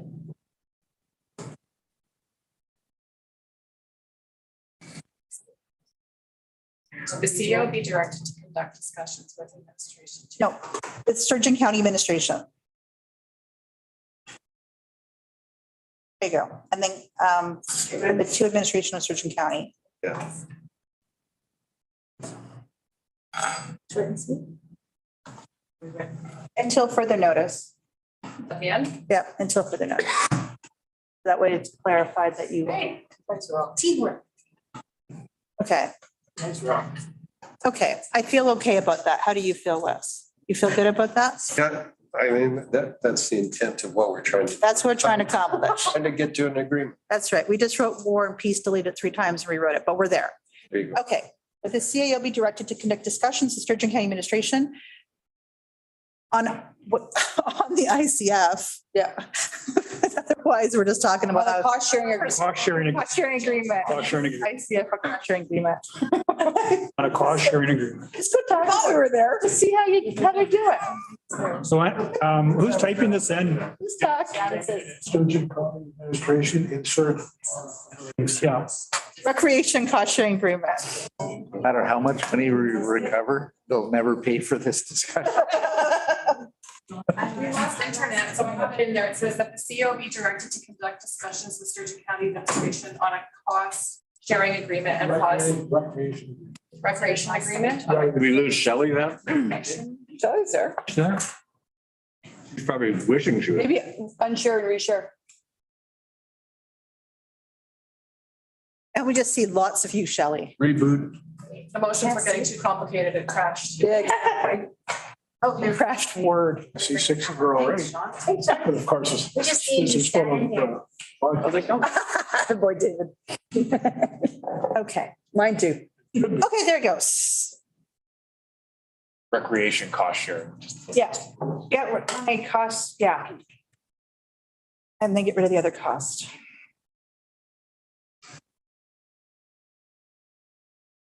This looks simple, but you guys are under a lot of stress. Okay. The CAO be directed to conduct discussions with Sturgeon County Administration on a recreation cost sharing agreement and pause implementation of non-resident recreation user fees until further notice.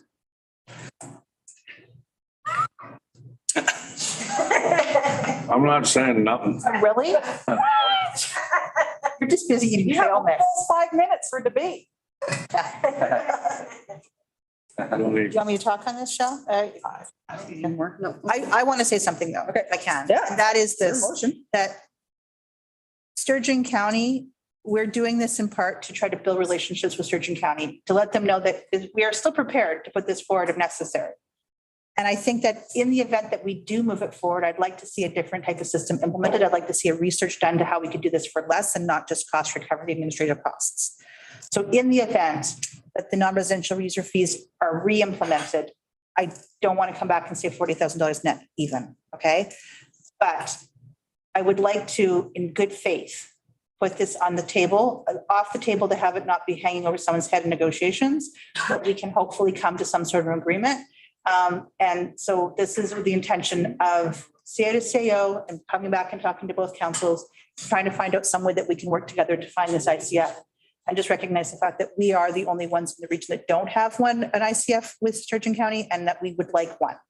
And so that is the intention behind this motion, is to go off, hopefully find something where we can find a middle ground that we can agree to.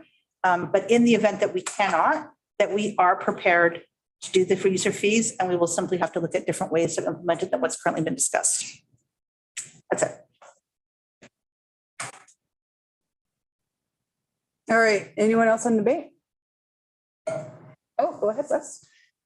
I'd just like to support the entire intent of the motion. It has always been to enter an agreement with Sturgeon County in order to create a better working relationship and to enter into an intermunicipal collaboration framework that addresses recreation in the region. Yeah. And the fact that they just simply walked away, I mean, what do? We have to do something. And so now we've directed our administration to do something. And hopefully we can come up with with an agreement. And we've offered mediation, we've offered arbitration, all of those things. They just closed the book and walked away from the table. I don't think that's being collaborative neighbors within the region. So in any case, that's happy to support this motion. I just one thing to close is that Sturgeon County indicated that these user fees were a point of contention for them when they were discussing negotiations. And so this is an act of good faith to say, okay, if they're taken off the table now for immediate implementation, can we now come back and have on discussions and to take that concern away from them? So this is about trying to act in good faith. So thank you. Okay, call for the vote. All right, so it's a yes, unanimous. Look at that, just went by. All right, Mr. Schick joining us virtually, I see. All right, Transportation Network Improvement Strategy. Thank you, Dean, for joining us. Thank you, Madam Chair and committee council members. Glad to see the mustache is gone.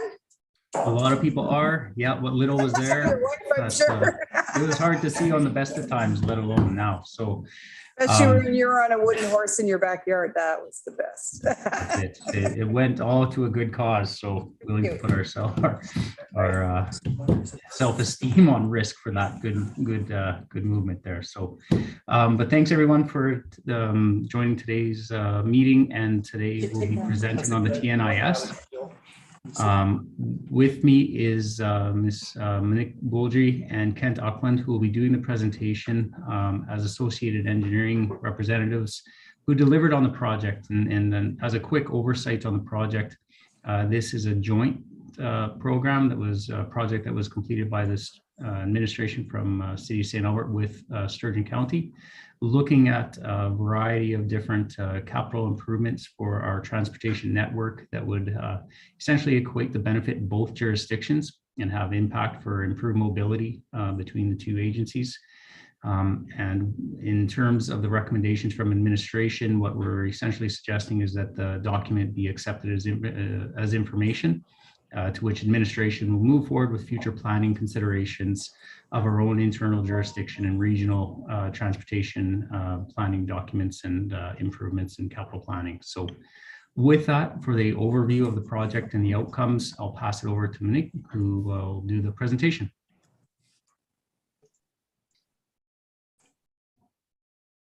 Oh, you're just on mute, Monique.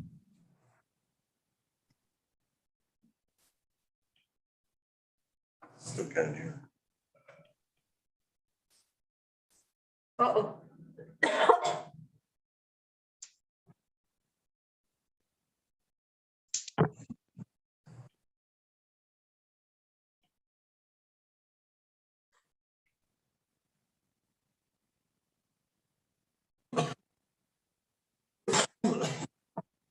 There, now can you hear me? Yes. Yes. Yeah. Okay. It was technical difficulties when I put my headset on.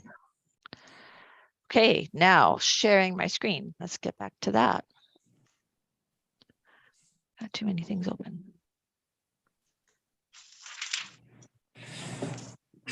Okay, can you see my presentation screen?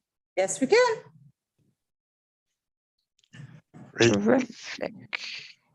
Okay, I'll get started. I hope everyone can hear me. Yep. Great. Hi, good afternoon, Mayor Huron and councillors. Associated Engineering is happy to present to you today the Transportation Network Improvement Strategy, which was a project that was a collaboration with Sturgeon County and the City of St. Albert. Next slide, please. You can't make this up. The study area is highlighted in yellow on the slide, which ranges from Melview Drive all the way to Highway 37 and Range Road 261 all the way to Starkey Road. The study incorporates operational data and forecasted growth scenarios for the 2030 and 2045 time horizons, representing a 10 and 25-year planning timeframe to achieve the following objectives. To guide prioritization of network improvements using evidence-based network analysis, to provide preliminary concept recommendations and cost, to identify potential cost share of investment funding for the capital planning projects. Next slide, please. The study leveraged existing City of St. Albert travel demand model, which was the ME model, and the intersection analysis synchro model that were developed for the city in previous transportation studies and involved a 4-phase methodology. So the first phase was existing conditions. So a review of the current transportation network corridor, intersections, and traffic conditions within the City of St. Albert and Sturgeon County within the study area. Phase 2 is future conditions. So collection and review of various planning documents from the county and the city and supplemental sources, as well as growth demographics to support forecasting of transportation travel demand in the year 2030 and the year 2045. The future condition forecasted traffic volumes and movements were developed using the ME model. A synchro model was then used to further analyze of improvements at intersections for this project. Phase 3, the network evaluation, a workshop with the consulting team and the working group consisted of representatives from both jurisdictions was hosted to develop a draft evaluation criteria matrix to be used to rank the relative importance or impact of the projects. During the workshop, consensus was reached to use 3 evaluation criteria with sub-criteria in each category to evaluate the projects with weighting. This we discussed further in the presentation by Minek. The 4th phase was prioritization. The final prioritization list of projects is a combination of the evaluation matrix results and interpretation of those results, considering several factors such as logical project phasing, traffic or impacts to traffic patterns, throwaway cost, and engineering judgment. In general, the evaluation criteria prioritize large projects that benefit a more significant proportion of the transportation network. Next slide, please. Oh, did you skip one? No. Okay. I think that, are you looking at identified projects as the next one after this, if that's what you were? Okay, so this slide here just shows the traffic, or pardon me, the growth, the number of residents within St. Albert and Sturgeon County for the time frames. Okay, next one. And so a list of 14 projects were presented, and these are the ones that we evaluated in order to see if to help improve the transportation network within the county and St. Albert. And it should be noted that Fowler Way and Ray Gibbon Drive twinning were assumed to be constructed before the 2030 timeframe. Now I'll pass it on to Minek to go into more of a detailed technical explanation. All right, thank you, Kent. So I think Kent already mentioned a little bit about the evaluation criteria. And so we had 3 main categories, being network improvement, local improvement, and safety improvements. So on the network improvement, it was looking at what is the benefit to the whole system as a whole. So sometimes if you improve one thing, it actually might cause a shift in traffic that benefits or doesn't benefit something else within the whole network. So this is looking at the whole system. And the biggest weighting criteria is on arterial travel time, because you want to keep your arterials moving to help avoid shortcutting and people taking routes that you don't want them to take. And then the local improvement looks at the individual locations of each of the projects, such as intersection delay.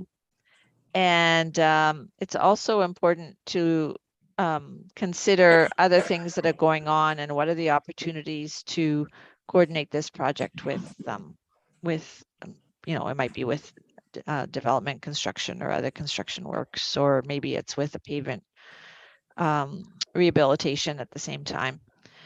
And then there's safety improvements, opportunity. Oops, I accidentally bumped this slide. Wow, that's sensitive. Opportunity to reduce collisions, protection of vulnerable road users, and improvement to access management. So making a traffic forecast using a travel demand model is a complex situation. And so we just want you to be aware that a forecast is a forecast. There's a lot of unknowns that go into it, and it ends up actually being pretty good. I've accurately predicted traffic many times, but the most common reason why a traffic forecast doesn't end up coming to fruition is whether or not the land development trigger that goes into it occurs. So that's the first one on the list of an example of a factor that influences the forecast is where the land development occurs, whether a road actually gets constructed that is a connection to something else. What are everyone's origins, destinations, and stopovers? People have preferences of whether they drive on routes with or without traffic signals. A time of day makes a big difference. What travel time delays they experience on a route makes a difference, and the reliability of the route. And those are just an example of the many factors. So that's where we also apply some engineering judgment. Then when we do the evaluation, and it's why the traffic forecast isn't the only criteria there. So the outcome of our analysis showed that when looking at the short-term need, this list of projects are the highest priorities, with the first one being 127th Street extension from the existing 127th at the south end up to Sturgeon Road. And that's very much to support some development in the county. And then Neil Ross Road extension, just 2 lanes initially is what's needed.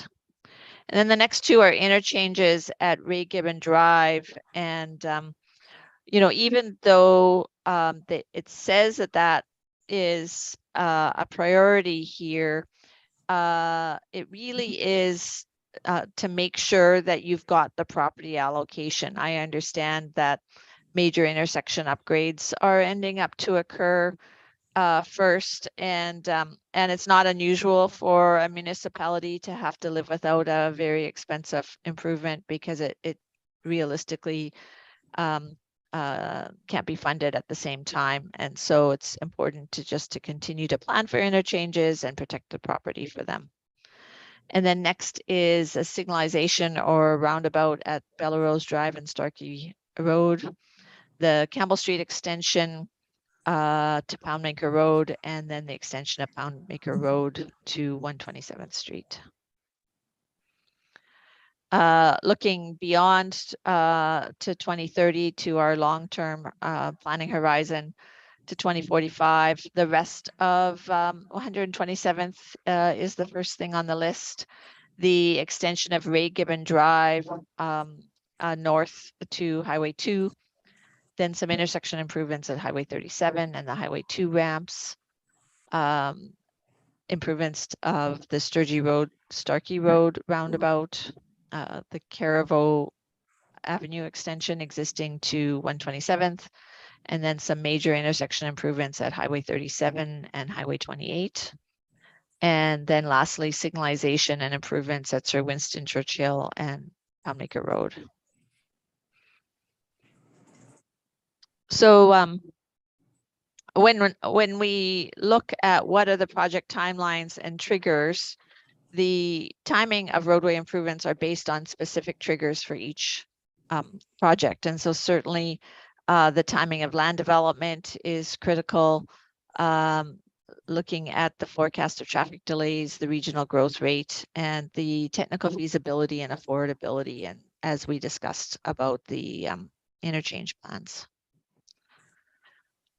So who will use the roads might be something that you're thinking about when you're considering who pays and how to pay how much. And so we don't necessarily advocate for the model to be used as a black and white formula saying, well, there's this percent of road of traffic coming from the city and this much from the Sturgeon. It's not so black and white as that, but it can be a consideration for that. And so the model does predict origins and destinations of traffic, which was used to attribute trips to each jurisdiction, and that's in the report.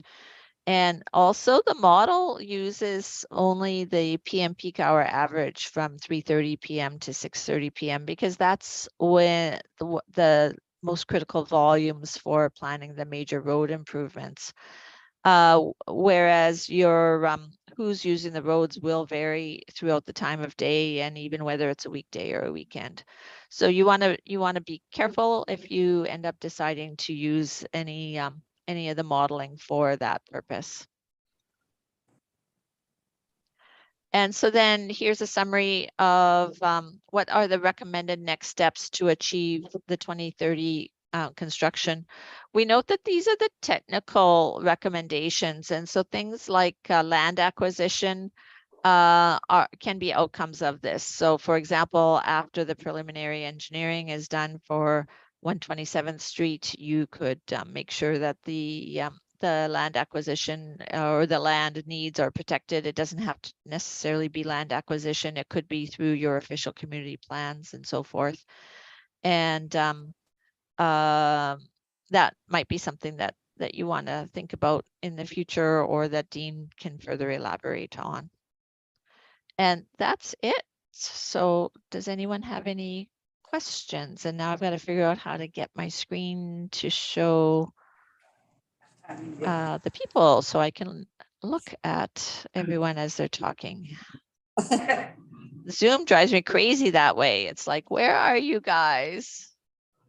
I'm gonna start with a quick one. Dean, remember when we did the similar study that prioritized Ray Gibbon Drive and St. Albert Trail corridor? I think the bottom of that list talked about twinning Belrose Drive from Oakmont Drive to our boundaries. And so is that why it doesn't fall into this list? Because it's in the other list? Because to me, that's still a very much an intermunicipal road. The Sturgeon County residents heavily use Belrose Drive. And that section is still at rural standards and needs to be twinned. So I'm just wondering where that one falls into this. Yeah, it wasn't captured in this listing of priorities. Largely, I mean, it is absolutely. It's a consideration of a project between the two jurisdictions. It didn't land in the top priorities for this specific project. However, you know, again, as we advance our internal network evaluations, we'll consider similar projects. You may have noticed that there's some projects in this program that, or the report, that may not be directly relevant to the city of St. Albert, you know, in Highway 28 and whatnot. Like, so there's locations and some projects that may not have made the list. There's some on this list that may not be reflective of immediate or kind of priority locations for the city of St. Albert.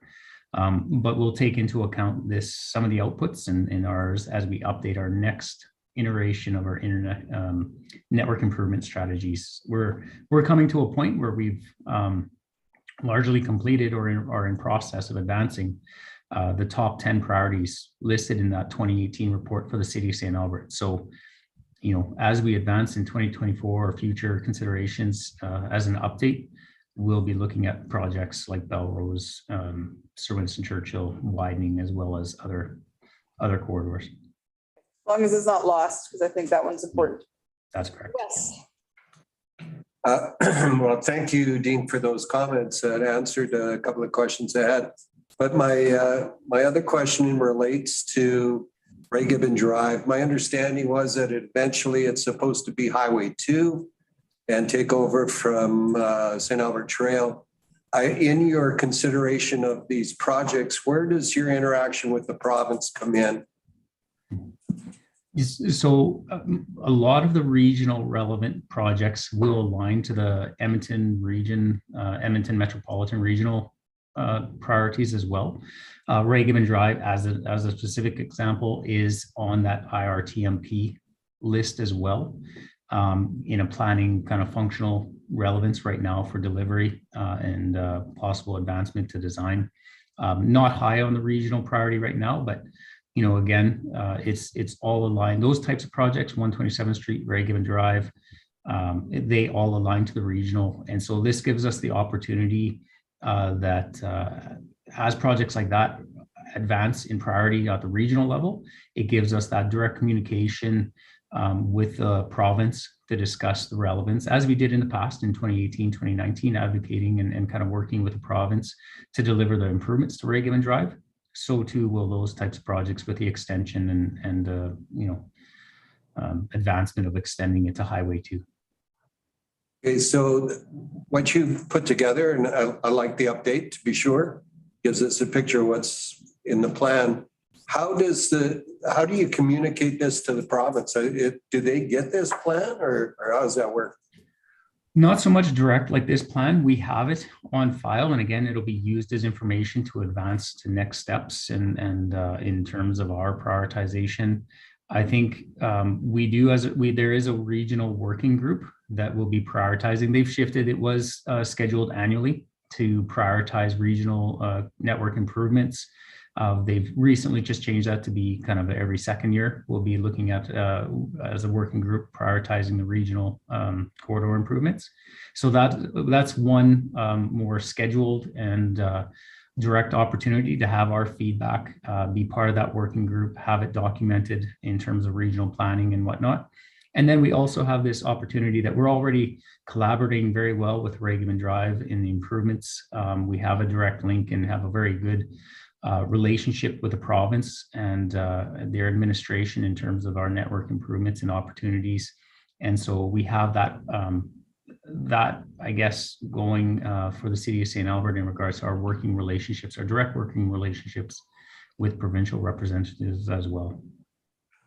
Well, I think that's a real win for this administration, the relationship with the province on Ray-Gibbon. My question then follows is, it including those interchange, for example, at McKinney and Giroux and the link north to Highway 37, being part of this plan, does that imply that the city of St. Albert is going to be funding those particular improvements, or is this just part of the plan?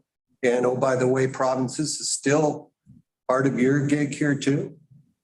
Yeah, absolutely. I mean, as we look to advance, when you start talking about improvements like interchanges and whatnot, I'll use a reference of the Yellowhead in City of Edmonton. I mean, this is absolutely to some degree. We're not talking about triggers of just jurisdictional growth that would trigger such improvements. I mean, that's pretty significant to result in those types of changes and those types of improvements to a corridor. With Ray-Gibbon Drive, we know that based on provincial requests, they foresee it and are desiring a provincial freeway to be ultimately the ultimate, and interchanges are part of that. And so there absolutely is a component, and this is where the analysis and the reporting really comes in to quantify the influences and the regional benefits and use of the roadway, that we can look to use that to, just validate that partnership, if you will. Thank you very much. Thank you, Madam Mayor. Okay, good. Next, Mike. Yeah, thank you, Dean, for the presentation. And it just goes to show that St. Albert and Sturgeon County can work together. So great example of how it can work. Specific question was on the Campbell Road extension over to, I guess, Poundmaker over to Campbell. That's been pretty high priority on our city list. Is that something that'll be brought forward in a couple of years to do that work independent of this report? Because it's number 6 priority on this list, but I've always heard, maybe I'm incorrect, but heard that it was a pretty high priority quick win to divert traffic and get it over to the Anthony Henday a lot quicker. Yeah, I mean, again, as we advance our internal modeling in our work as well, we'll start to identify that. Right now, it's not. To be quite honest, it wasn't in the 2018 report. It was captured as a project, but it wasn't in the top 10 priorities.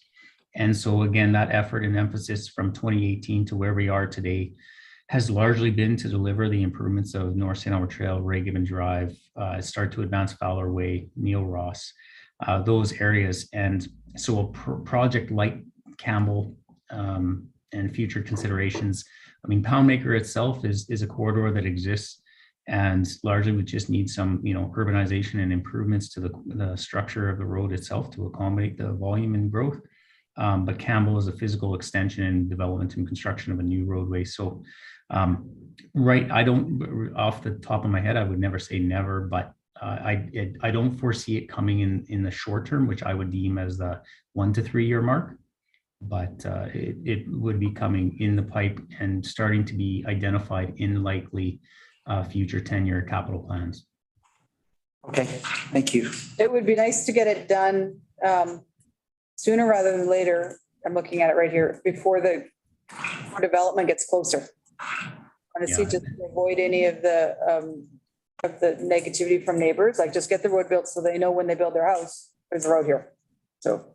Yeah, It's like- that's a fair comment. And there's that sweet spot of delivering these improvements in a timely fashion that accommodate the growth and minimize, disruption and impact and the negative influence to whether it be adjacent homeowners or residents, or let alone the travelers, whether regional or St. Albert residents.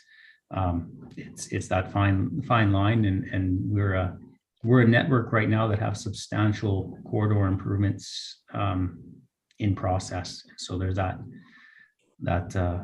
this is where when we look at a project like this and where we can see maybe that regional influence or that benefit of working with Sturgeon County and whatnot, this is a great opportunity to create those partnerships and hopefully deliver some of these improvements that benefit both jurisdictions.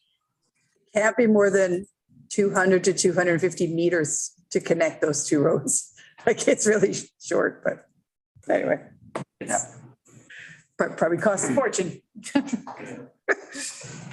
Who's next? I'll ask a question. Okay, go ahead, Ken. Monique, you mentioned right at the start when you had the one graphic up there where you had the 127th Street extension primarily because of some development that was happening in Sturgeon County. Was that particularly to like the residential along Sturgeon Road in their two areas, or is there something else that is being identified that would actually drive that sooner? Yeah, it's to serve the area structure plan they have in place for that area. Okay. All right, thank you. Anyone else? Someone want to make a motion? Wes? Yeah. Just receive for information. Yeah. But it doesn't have to be the standing committee of the whole. It just says that be received for information. You don't need that whole bit. Yeah, you can just stop. That the Transportation Network Improvement Strategy, INIS, he received his information. Yep. That's beautiful. Yes. All right. Anything? Oh, great presentation, Dean.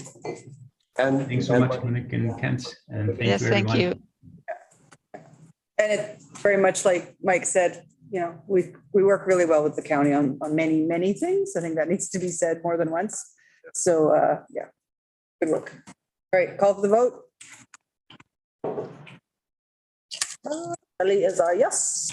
Thank you. Unanimous? Yeah. Unanimous. For the batteries, I want to follow the rest of it from my office. Okay, yeah. Ooh, Nap time? the big part of our package, like hundreds of pages of drainage. This is riveting. It could be.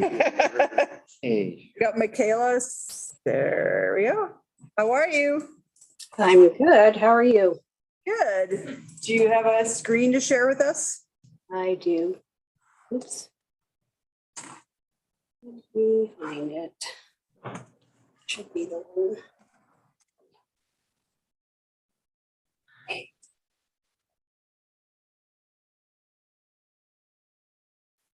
You can see that okay? Yes. Yep. All right. That's just the title, so we'll skip. So this is a high level of the Carrot Creek Drainage Master Plan. And it is a riveting 277 pages. Please do take the time to read it fully. Doesn't look like a carrot. I was just saying, where did he get his name from? It doesn't look like a carrot. No. Well, the watershed's a little bit like carrot. With carrots? Anyways, sorry, Michaela, I apologize. Just ignore us. Just ignore you, okay. Here all day. So this project was led by us with cooperation from Warrenville and Sturgeon County, again, cooperating with Sturgeon County. And the 3 municipalities jointly applied for and received an ACP grant from the province. So the primary objectives of the study were to assess erosion and hydraulic capacity of Carrot Creek, determine proactive measures to protect Carrot Creek to accommodate future growth, develop stormwater management servicing, and develop mutual consensus among the municipalities on maximum discharge rate and general recommendations for future stormwater management in the watershed. Put lots of pictures on the slides for you guys, so you don't have to look at words. So a combination of desktop studies and field activities were used to characterize the existing creek and watershed, forecast future impacts from development, and develop proactive mitigation measures. So the desktop studies included wetland mapping, flood mapping, and a hydraulic modeling, historical aerial photo review, and geotechnical desktop work. The field work included geomorphic and erosion assessment, and surveys were used for hydraulic model input. The geomorphic assessment identified existing areas of concern, including erosion areas, landslides, and bank failures. Each section of creek was characterized to forecast vulnerability to erosion under future flow regimes, to provide baseline condition for comparison to future erosion monitoring, and to identify locations for proactive erosion protection, particularly of key infrastructure such as bridges and culverts.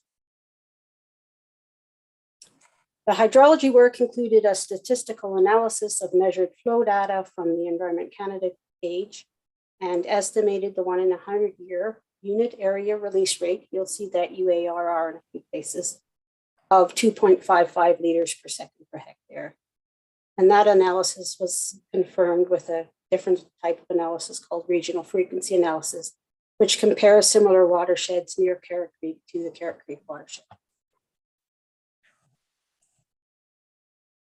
During the hydraulic assessment, a model was built that includes the creek channel, surrounding topography, culverts, bridges, and a weir.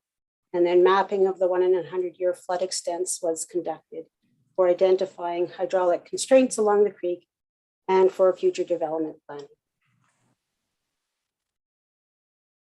So the model was used to assess future stormwater management configurations, particularly options for management of the east tributary, which cuts through North St. Albert.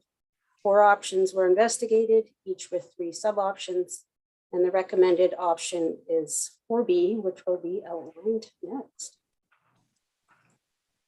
So the highlights of option 4B are that the east tributary and Highway 2 ditch continue to flow to Carrot Creek as opposed to being diverted to Sturgeon River. The temporary ditch around North Erin Ridge becomes permanent, and a 60,500 cubic meter storage facility be constructed east of Highway 2 to replace previously removed storage. This results in keeping existing flows under Highway 2 and downstream as is. So the projected cost for these is $162 million for ponds with a release rate of 2.5. Those are typically developer funded as they do their developments. We're reducing a storm trunk in the system, and we're proposing $4 million in proactive erosion and CN culvert upgrades, erosion protection, that is. So the summary of it all is we're using a maximum release rate of 2.5 liters per second per hectare. And it includes using stormwater management facilities and other methods such as low impact development in the development areas. A new stormwater management facility east of St. Albert Trail and south of Township Road 544, which will attenuate the peak flows from the east tributary. Includes controlling stormwater peak flow rate to Carrot Creek in new development areas, as this will eliminate the need for a large diameter storm trunk that is currently planned parallel to Carrot Creek and is part of the offsite levy in a significant amount. And it was previously proposed for servicing future Northwest and West St. Albert developments.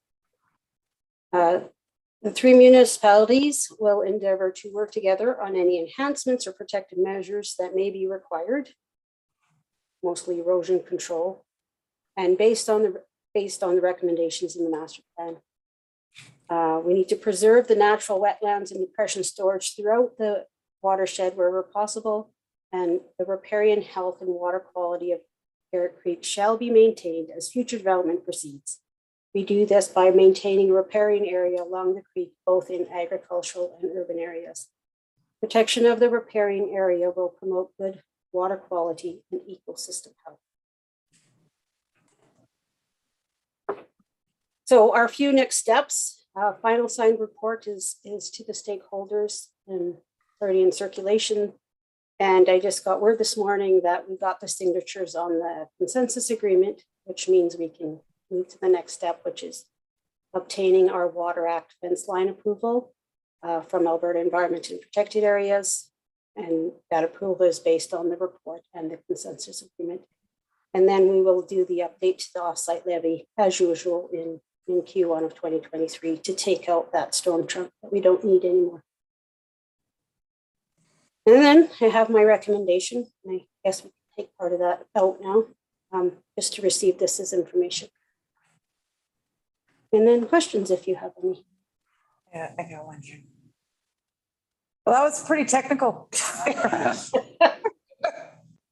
But Sheena and then Mike.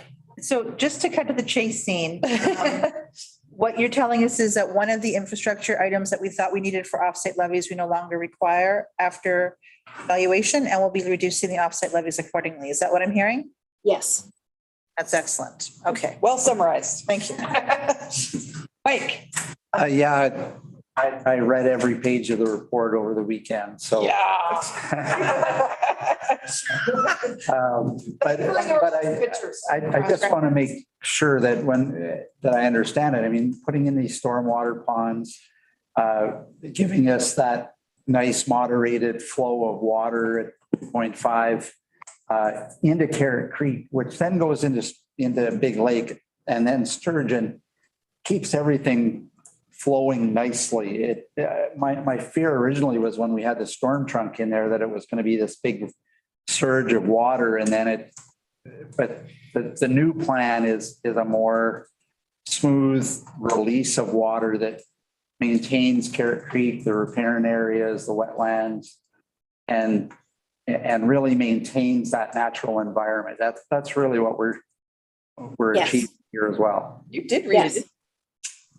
That was a good sum up as well. But yes, so this will allow for more continuous flow or continual flow into Carrot Creek rather than diverting or taking it anywhere else. But the one question I did have is how did we actually arrive at 2.5 liters per hectare? Where does that So come? that was part of the hydrology work. So it's frequency analysis, statistical analysis, and you take data that we have and you use that to calculate the average. And then they did the comparator, they being Stantec, did the comparator with the different regional frequency analysis method. So it's using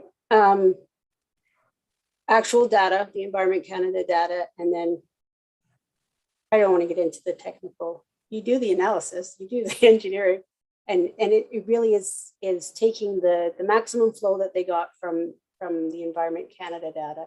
You extrapolate it to 100-year, and then you divide it by the area of the basin. Okay, thank you. Yeah. Okay, that's good. Force it though. All right, any other questions? I'm going to bring. I think Sheena did the best of summarizing. I'm on Mike. Offset levies, a good party. Yeah, I just colored the pictures. With the crayon? He's too? still looking for the carrot. On your screen, with the Yeah, crayon I on your would- screen. I would like- don't Oh, know, good. Bill, if we really need such a technical report coming to committee. It's just really, just as what Sheena said, so that maybe needs to be highlighted more in our I like it. report. I like it.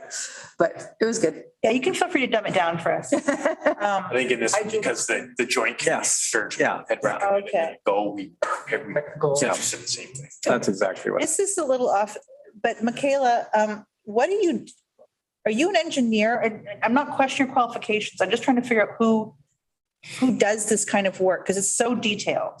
I'm not asking you, I'm just like, what did you do though to get, like, are you an engineer or are you planning or what are you? I am an engineer. I'm a water resources engineer. And if I had just left school, I totally could have done all this work, but I kind of specialize more into municipal. But yeah, you need water resources engineers, they geomorphological engineers, and then your environment people and your geotechnical engineers. Couldn't agree with you. Cool. I was just curious because it's such a technical document. So you obviously know what you're talking about. And I love it. And Mike also understands what you're talking about at this point. So, but thank you for letting us know good news. I think that the developers will be happy about it as well. So how about we just take about the recommended council thing again? And we just say that the Carrot Creek Drainage Plan, Master Plan, be received as information. Well, they've already got that done. Excellent. All right, you started the debate ahead. Yeah, I went ahead of the debate. I just, I think this is good news for developers because everything we can do to reduce the offsite levies while still maintaining the integrity of what we're trying to do for our water systems, et cetera, is essential. So thank you to administration for trying to figure out a solution here because everything we do helps us become more competitive and helps reduce the prices to build buildings in Alberta. So thank you for that. This kind of work and same with the transportation study really highlights how